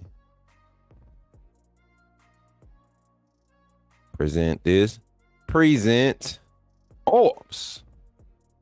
Order arms. Parade. All right, so I want to check this out. Who do you love out of this 2024 class? Like, who do you absolutely love as far as a pickup right now in this class? Outside of, you know, the main attractions, Ryan Williams, Jalen Mbakwe, you know, they were kind of like the main attraction for this class. Who do you absolutely love undefeated? Who on this list? Who do we love? Just looking at them. Who do we love, man? Who do we love? Me personally, y'all see, I just made a video for Peyton Woodyard, and that's somebody that I'm really excited about, that I believe is going to be able to get out on the field early and create some early impact. We were all excited and glad to see Caleb Downs last year, but I'm telling y'all, go watch that video I made on Peyton Woodyard. Go look at a lot of the plays. He purposely made that film to show that he can be a physical in the box safety. Somebody around him said, look, at the next level, you have the size and the length to play in the box. If you can show that you can be physical, he's going to pick up 15 more pounds before he leaves Alabama. He's already 195, 190, 195, 6'2". He's going to be about 205, 210 by the time he leaves. If he wants to get that big, that's a solid safety, man. And he has speed. He's fast. Let's see. I'm going to go down the list. Megan says Mincy. I like Mincy too. I think he'll be a day one starter. I think he has the best upside, the most upside. He may not be the most electric right now, but he's the most ready for the college football level to play the cornerback position. Lawson and Malachi.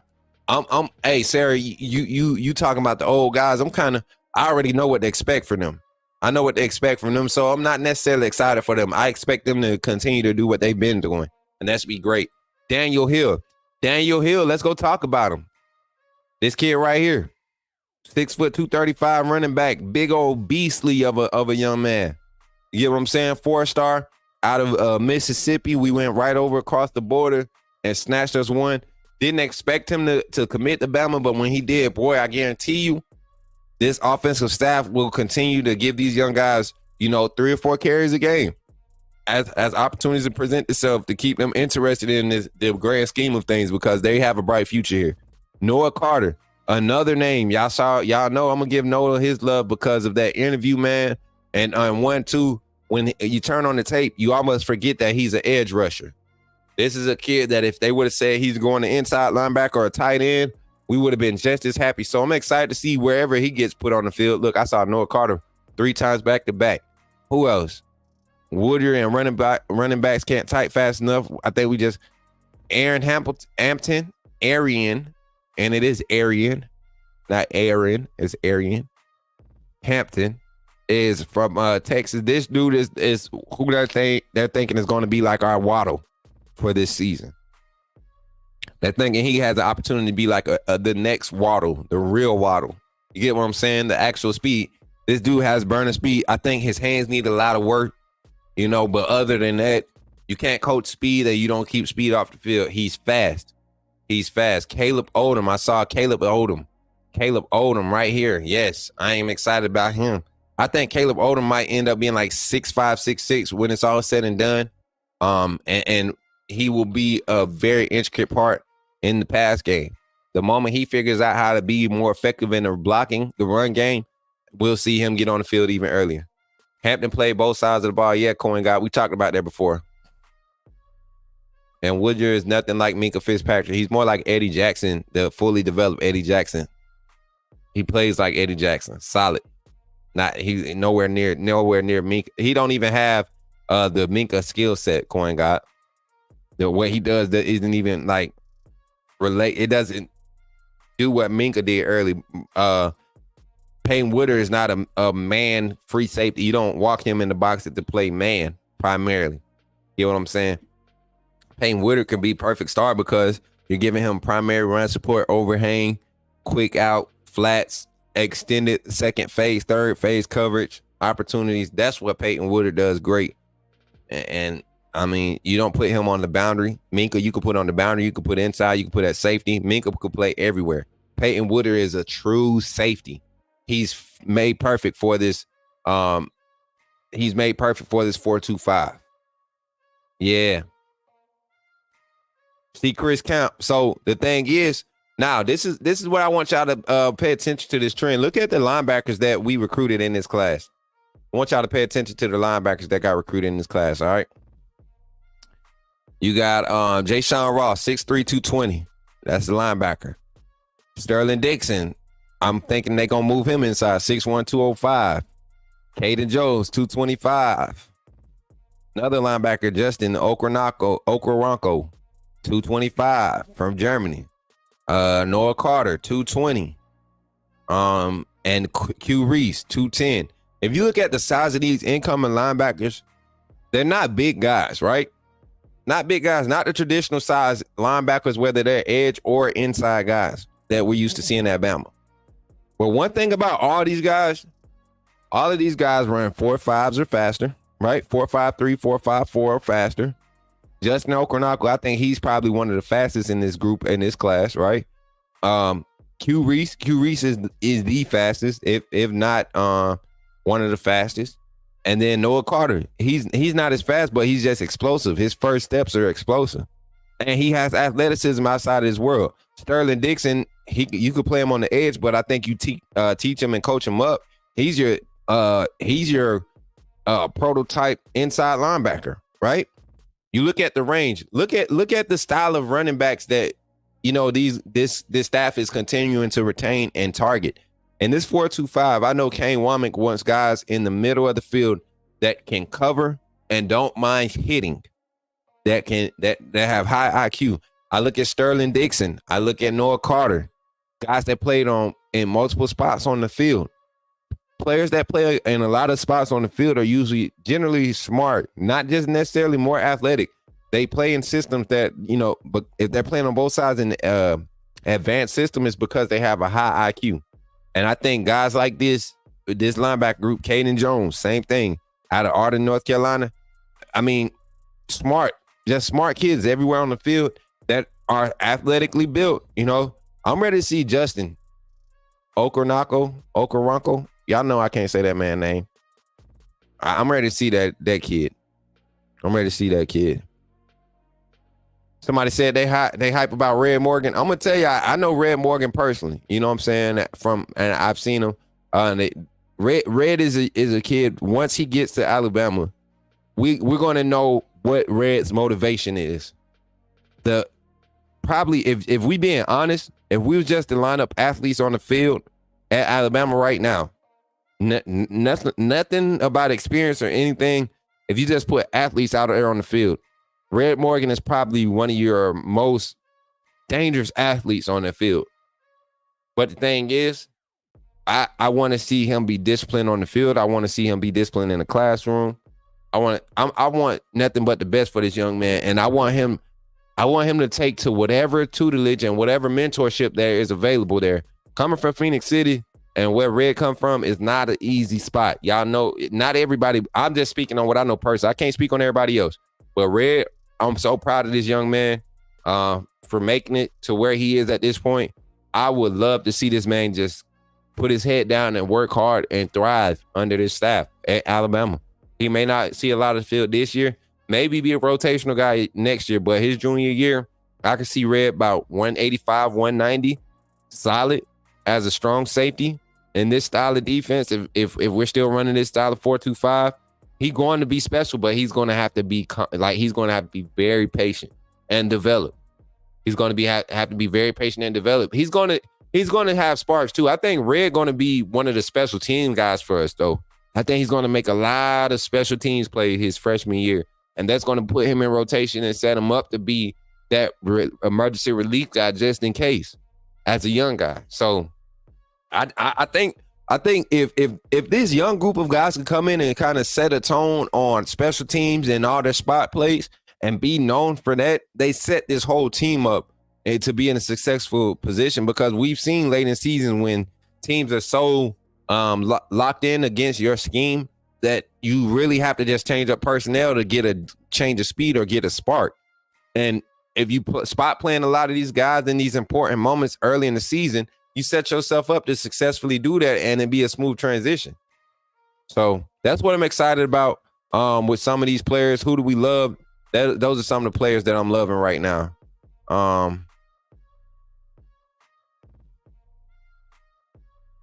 Let me see. Let's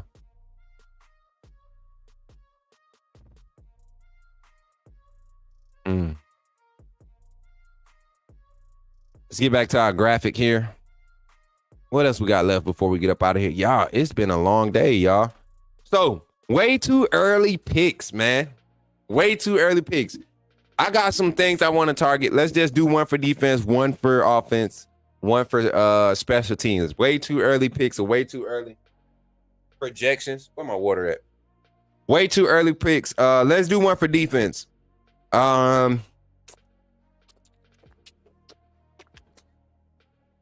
Projecting that Quindarius Robinson will be the starting outside linebacker in the Wolf position, right? At the Wolf position, edge rusher. Way too early picks. I'm picking Quindarius Robinson to lead the team in sacks this year with 13.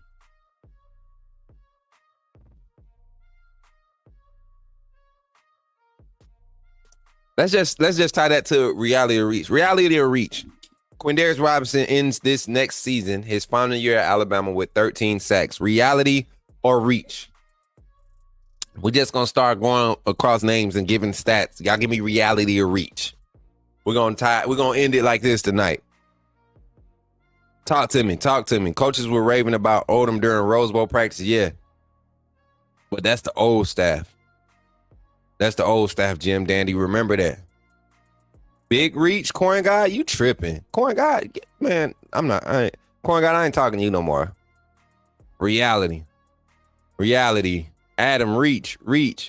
Why you say reach? Q-Rod with this style of defense, this new 4-2-5, this pressure-based defense. Yeah, I'm feeling it. Reality. Reach 11 and a half. Sounds good to me, K-Mac. Yeah, it's me too. I don't think people pay attention to what Q-Rob did when he got on the field last year's Moon Rocker. Jim Dandy says reach. Why is it a reach? Somebody tell me. You think 9, Adam? I could possibly see that, but this style of defense, you got to think. And y'all know I like to go to the numbers. I'm going to go to the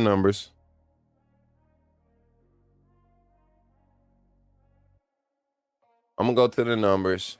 All right.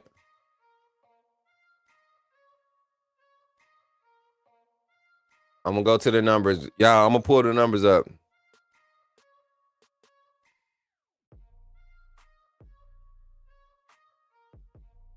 Ooh, ooh, ooh, ooh. Wait, where's this? I want this one. Give me a second, chat. Trying to pull the good stat reference sheets.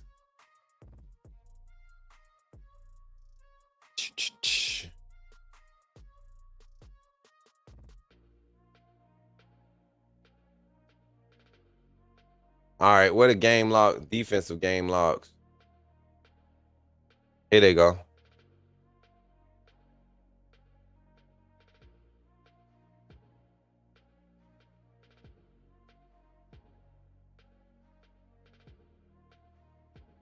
Oh, I'm looking for sacks, man. Hold on.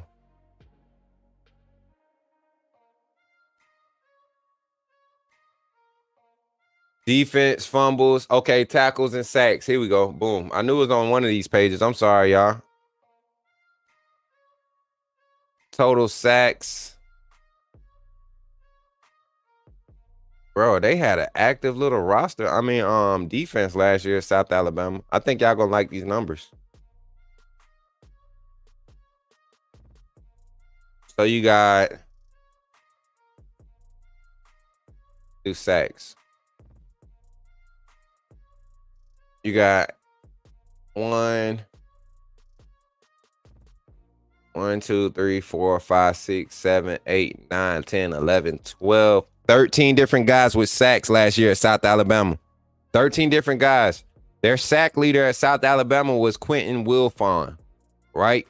He had 6.5 sacks last year under Kane Womack. 16 tackles for loss. He was a linebacker, an edge rusher, their pass rushing specialist. Quentin Wilfon. Somebody tell me who Quentin Wilfon is, please. Somebody tell me who Quentin Wilfon is. No disrespect to the young man, but somebody tell me who Quentin Wilfon is, please. Somebody tell me who this man. What you mean? If Quentin Wilfon had 6.5 sacks designed in this defense, come on, man. Nobody knows who Quentin Wilfon is, and he had 6 sacks against the likes. He had 3 sacks in Troy game. South Alabama versus Troy. Oklahoma State game, he had 2 sacks. So he had 5 of his 6.5 sacks in 2 of the biggest games of the season last year. And he's not a 5-star. He's not an uber talented guy. 6'1", 245. He's not Q-Rob size. He doesn't get the luxury of going against the likes of, let's start this off. I can see Q-Rob getting 3 sacks against Western Kentucky. He might get 2 against the USF. He might get 2 against Wisconsin. He might get 1 or 2 against Georgia. The way that we played them last year in the gap scheme, you switch up the defensive scheme this year. Vanderbilt, he should get 1. So that's 8 or 9 right there in the first half of the season, right? And this is realistic. With the way this defensive play calling style is going to be, the aggressive play calling style, it's called swarm defense for a reason. It's called swarm defense for a reason. Tennessee, that's going to be a game for him to go crazy. We're going to need big plays from him as a leader on that defense. Missouri, same thing. Having him at home will be a big one for him. Probably senior day is probably going to be the Mercer game, right? So senior day against Mercer, he should get 2 or 3. At LSU, we're going to need him big. I think Q-Rob can have 14 sacks next season. Will Anderson had 18 a few seasons ago. I think Dallas Turner had 15 last year. Let me go look it up. I'm pulling it up right now. How many sacks Dallas Turner had last year? Dallas Turner had 10 sacks last year in this gap contained defense. This gap contained defense. Chris Braswell had 8. And you got to remember, Dallas Turner was very upset a lot of times last year having to drop back in coverage for like 30-40% of the snaps he was playing. You had guys like Tresman Marshall with 3 sacks on the season. Tim Smith. Q-Rob had 2 sacks last year. And we saw how sparingly he was played. He should have been played a lot more. I mean, guys, it's not too much of a reach. Dallas Turner had 14 and a half tackles behind the line of scrimmage last year. Justin Boyd, Chris Braswell, all of them had 10 plus. And those same guys were being implemented. They were getting to the quarterback off of a gap scheme. Guys, I think it's realistic. I think it's realistic. Just looking at the schedule, Q-Rob, I like it. Hey, Kareem Hood, nobody watched South Alabama, and that's a good thing because nobody understands the type of defense that's coming to Alabama. If you watch South Alabama last year, you will be intrigued that their defense performed the way it did. Now, in games where they were just outmatched athletically, you saw the difference in talent, right? The talent gap. They didn't have 4-star DBs, none of that. They were literally developing guys into a scheme, and they were very limited to what they can do. You come to Alabama, you got the likes of, look at the defensive front. Just close your eyes, put your hand in the hat, and pull out 3 guys to put on your defensive front, right? Pick an edge rusher, or pull out 2 true defensive linemen, interior defensive linemen, and pick out 2 edge rushers out of that linebacker room, and put Lawson and Campbell to start the game off in the middle of the field. You could basically do that with this style of defense because of the style of play calling that is going to be implemented. So yeah, I think it's a reality. Q-Rob with 13 sacks. Yeah, I think so. Keon Keeley going to play. Keon Keeley got to show that he can play this, be a big edge and secure the backside. Like he's going to have to play weak side linebacker a lot. He's going to have to play the weak side edge a lot. And if he's going to be be the starter there, he's going to have to be disciplined in sealing the edge, containing the edge on the backside. I think Keeley has great athleticism. I think he's a natural defensive end, stand-up outside linebacker, right? My thing is, how quick does he adapt to learning what his job is in the system, not trying to be the guy in the play all the time, right? Do your job to set the defense up and secure what flows back your way. The guy from South Alabama, I forget his name. Khalil Jacobs. He had 3 sacks last season. But you remember he played inside linebacker. He plays inside. He didn't play off the edge. K-Spray. He played inside. So, and he was a rotational player too. He wasn't even a starter for them. He was a rotational player. Nah, we good. We good on the defensive side, Deshaun. We good on the defensive side. So that's it for my reality to reach segment. I think Q-Rob is probably the guy. No, let's go to the offense. Offensively, reality or reach.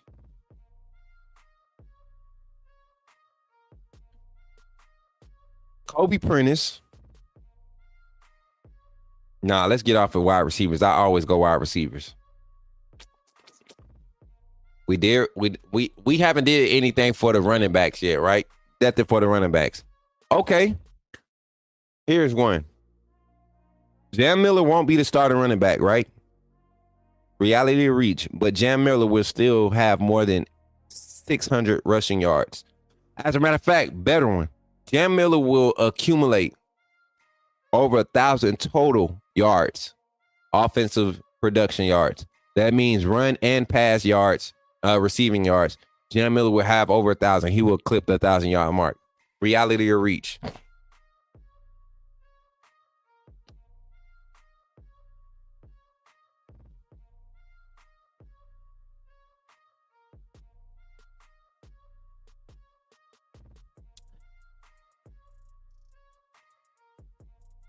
Jay Bird said reality. Dylan says reality. Janet says reality. Larry Large says reality. Kimberly, everybody saying reality. Of course, Coin Guy, who don't know nothing about football, says reach. Haynes will too. Oh yeah, I think Haynes he's gonna break 1,000 on the ground. I think Haynes gonna break 1,000 on the ground. You give Haynes 13 games of 15 to 20 carries. I think listen. All right, let's do some math. Let's do some math. Coin Guy, I'm done talking to you. I think you're sleepy. Go to bed. Let me get a calculator real quick.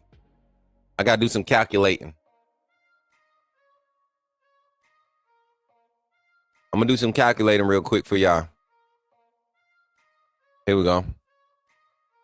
All right, let's say we got let's say you're averaging Justice Haynes. Let's give him, because I think Johnson averaged 18 carries a game last year.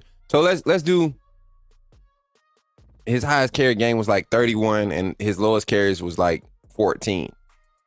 So what's in between 31 and 14?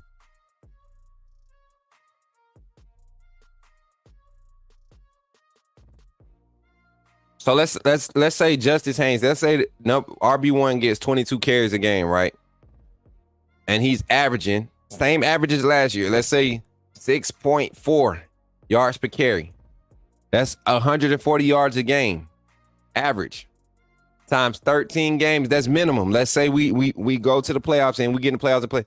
That's almost 1,800 yards. So to be safe, I think Justice with an average of anywhere from 20 carries a game, 20 to 23 carries a game, he's going to average at least 5 yards a carry. Justice Haynes, that's my prediction. And with those numbers, we won't see him get 1,800 rushing yards, but he'll be closer to that 1,100, 1,200 yard rushing mark. Yeah, our scheduled facts. That's what I'm saying. Especially, come on, man, look at the early part of the season. I don't think y'all understand how explosive this offense is going to look because of the first half of this season. We're going to get padded stats. We're going to have padded stats because of the first half of the season. And people are going to project our team way further than where they'll actually be at because of the way the schedule lines up in the first half of the season. I could see a 100-yard game from Justice, Western Kentucky. Against Western Kentucky, Justice is going to break at least 2 40-yard runs. They might not be touchdowns, but they will be 2 big runs. Jam Miller will have one where he breaks a big run, and he'll have a big catch out of the backfield. You'll have receivers with an average, your top receiver may have 8 receptions that game. And you have 5 other receivers with 2, 1, 3, receptions around that number. Like that's how the Kentucky game gonna show up. They're gonna make Jalen Milroe throw the ball 35 times, and they're gonna hand the ball off 30 times. That's what they're gonna do. The pace and style of this offense, they're gonna maintain a pass edge balance, meaning the small percentage that you go over is going to be lean and geared towards the passing game. Okay. And there's nothing wrong with that. You still maintain a good style, a good level of balance when you do that. I wouldn't be surprised that we go, with the carries in the backfield. I wouldn't be surprised if we go 70, 20, 10. You get what I'm saying? Meaning the first backup, Justice Haynes is going to be, 70% of the carries. Jam Miller going to be a situational, formational guy. He's probably going to have 1 or 2 formations that's designated for him, and he'll be the spell guy for Justice Haynes. Richard Young will be a situational guy. You're going to want to get him in there 6 snaps a game, possibly just change the speed, see what he can do, increase up, throughout the game. That's just how they do. Yeah, both are excellent receivers, but I think for strength-wise, you want Jam Miller as your receiver. Jam Miller can go and play the slot. Jam Miller can go play the slot right now. Like, he can be a viable slot wide receiver option right now. Most people, coach, will not understand the difference between gap scheme and the defense scheme that we will play this year. Thank you, Gil. And that's why I laugh when they talk about, where certain players need to play at. It's like just turn on the film and listen to it. They got all types of film on YouTube to teach this stuff. They got all types of stuff. Yeah, Mike Ford, we did reality to reach. I said reality to reach. Our guy Q Rob will have at least 13 sacks by the end of next season. People were saying reach because of, they think this is going to be the same style of defense from last year. But this is going to be a gambling defense, a high risk, high reward defense. I'm excited about it. Me personally. That boy said he was hungry. I'm about to go get me something to eat too. But yeah, Coin God, we gonna put you. Hey y'all, hopefully tomorrow we can go to Mike Ford. You need to become a fan funder so we could have you as an honorary member. That don't mean you're a Bama fan, but you talk good football, you get good comments and stuff. So we would love to have you as a fan funder and get rid of the troll chat. You get what I'm saying? So yeah, pull up, man. Smook, how will Coach KD manage the running backs if we up big. Coach Saban usually didn't let them go much after half. In this style of offense, you will see in this mode of game, if Coach Kalen DeBoer goes up early, he leans on his running backs. That's why Johnson had a lot of carries. You know, he likes to get out early to play ball control in the middle of quarters, and he capitalizes. Like a lot of his big play shots, his big shots are taken at the beginning of the quarter. And usually if he sneaks a third possession out of a quarter, he goes big on that third possession. So a lot of games, you'll see it. You'll see a trend. And go watch Washington games. The first drive of the quarter the first drive of each quarter, they always try to go big and hit you hard with their best script. And then the second time they get the ball back in that quarter, whether it's a quick turnover on downs, and if it's a flip of field position to where we're in negative field position, he tries to get steady with the play calling, takes a little bit more time off the play clock, taking a little bit more time. He actually huddles in between snaps. Like, I'm excited about this offense. I feel like communication is going to be at a higher level and understanding is going to be at a level. I saw a question earlier, and I want to kind of close the segment out with this, chat. Nah, Corin guy, you don't know crap about ball. I'm going to tell you like that straight up. Get mad, post about it, whatever. Listen. Watching your takes, man. Watching some of the stuff you say with just personnel, you don't know ball, Coin God. And if you like 14 or 15, that would explain why. And I remember being 14 and 15 thinking I knew what football was too. You get what I'm saying? Nothing to attack you or anything, but there's a lot you have to learn when it comes to not just football, but just Alabama football. If you was a fan of Alabama, and you know you really care to do your research and study personnel and how things are set up, a lot of what this panel is saying that you're disagreeing with is like far-fetched. So yeah, that's why I say just kind of listen sometimes. I said 13 because could have sworn I said 13. All you got to do is rewind. We set the number at 13. Look, that's what his name should be, huh? Cap God. I said he would have 13. Son, you have a good night too, fam. So to close out the segment, y'all, this is something that I kind of want to highlight as we close it out. There's a good opportunity for a lot of young guys on this team, right? Especially on the defensive side. Let's look at the offensive side though. With the way that Coach Kalen DeBoer likes to rotate his receivers, I would not be surprised to see the likes of Ryan Williams, Rico Scott, Amari Jefferson starting to get early burn. Coming into spring ball, Jalen Merrill and his way that he's going to grasp these concepts. There's a lot of wide receivers right now. They're making plans to do another training trip this offseason and get together with the quarterbacks, Ty Simpson, Jalen Merrill. That I think the full group of wide receivers, I don't think Ryan Williams has confirmed yet, but I know the early enrollees have already confirmed they're all making plans to do this offseason session together, this 2 weeks together of training, all voluntarily, right? And we saw, that it kind of paid off for this past year's receiving core quarterback room. I think more so it didn't go through as fluidly because of the system that was set in place, and I think that's going to be the biggest difference this year. This system right here teaches quarterbacks how to. This is a progression by possession read. You get what I'm saying? So you're going to see progression in every possession. The way the reads are set up in this offense, no matter how the play is called, alignment will tell you where the reads go, where you go. Not post play, not post snap, alignment, which is the reason why you will see 60 to 65% pre-snap motion on all of the offensive snaps, because the quarterback going to know if I get this look off of motion, this is the play I'm going to run, regardless of what they do after the snap. This is the play that I'm going to run. This is the reads and the progressions coaches is telling me to look at, because we're creating motion for this reason. So when the offensive playbook and the scheme gets explained on that level, that's when you're going to see some progression and some growth from Jalen Merrill. And now with Nick Sheridan, go look at this. Is a YouTube video floating around now. Nick Sheridan talking about how the pass scales and pass schematics are broken down in this style of offense and how they teach quarterbacks to go through their progressions. It's very in depth and it's simple. So for a guy like Jalen Merrill, who's been under multiple systems that were, required a lot of thinking, this should be an easy adjustment for him to allow him to be a lot more natural on the field and be the freakish athlete and talent that he is, right? So I'm excited. Darkwing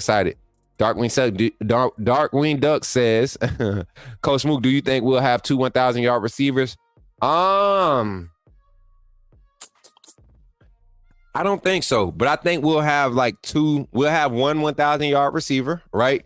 And I think we'll have 2 with like 600, that'll total out, because Milroe's going to be touching that 4K.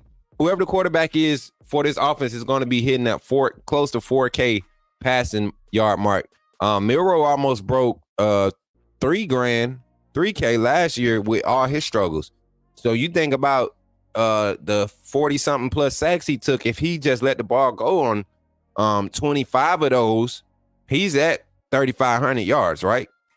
If he just let the ball go on 25 of those 40-something sacks, he's at 1,000 yards, presumably, with his average yard completion. So, yeah, I think we're going to see a lot more efficient pass concepts that figure to his liking. You know what I'm saying?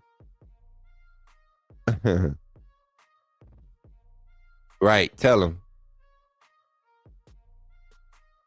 What's your X coin? I love to see it. What? I'm around Bama football before you thought about it. Okay, and that still don't mean you know football. Like, coin guy, I'm gonna wait for Friday to get you. I'm gonna wait for Friday. Hey, Goofball, don't even sweat it. Hey, Goofball, I need you to hit me up on Twitter too. We about to assemble a bulldog squad, y'all. But not bulldog. A pit bull. We don't want to say bulldog because the Georgia mutt, they got their little bulldog squad. You played, bro. I'm played ball. We see I think we're seeing effects from the CTE right now. You know what I'm saying? But shout out to everybody in the chat, y'all. Don't forget, man, if you want to become a fan finder, it's the easy way to do it.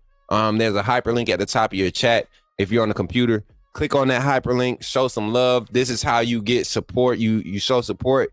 You lock in your membership and you get access to the emotes. Y'all run the emotes up. You get the green name, you get the icon next to your name, and you just run it up. You become a part of the chat that's going to be able to talk in those those fan funder only streams that we'll be bringing up soon. So we don't got to deal with trolls. You know what I'm saying? Then you get the access to the exclusive videos. We plan on trying to upload something every day. I'm trying to get a format set up so I can have these videos out every day. Whether it's me and Kyle rotating or whoever, I'm trying to get a format set up so you all can have some type of inside scoop of what's to come on the next day. And you also fund the panel. You pay us. This is free to watch, not free to operate. So you all donating and contributing with your monetary value is definitely appreciated. We can't thank you all enough. And before we get out of here, let me see if I can get over to our sponsors page. Talk about these sponsors real quick.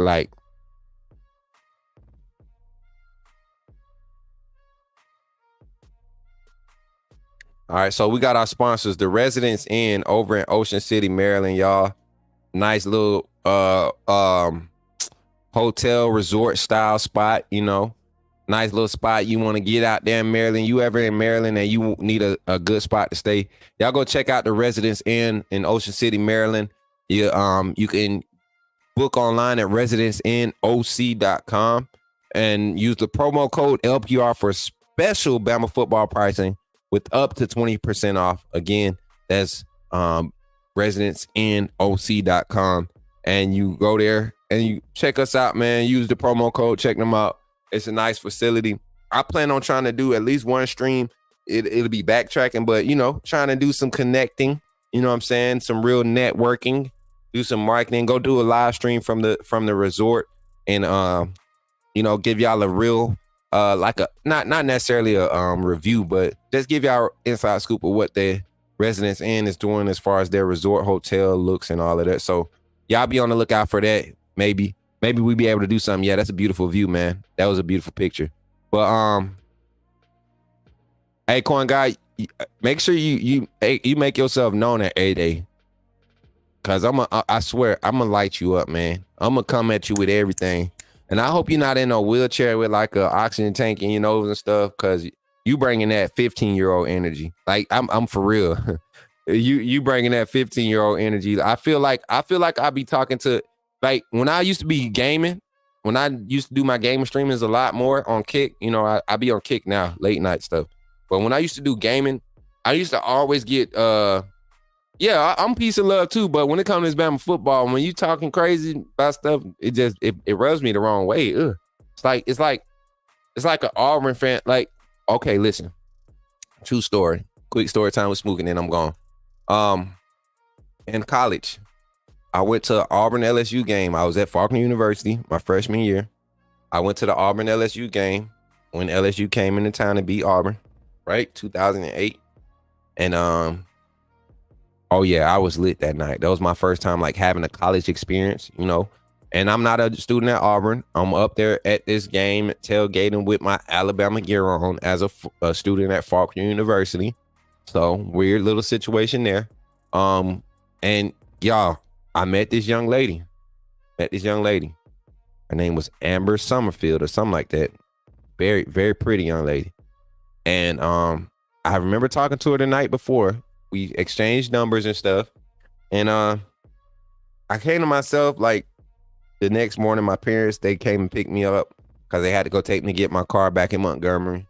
What else happened that day? And so I had forgotten. No, I didn't forget that I had talked to. I just remember, you know, I talked to this chick last night. So she finally comes up to Montgomery to hang out. And guess what she pulls up in, right? She pulls up in this Nissan Maxima, I think it was. But she gets out the car and this heifer got on some Auburn gear.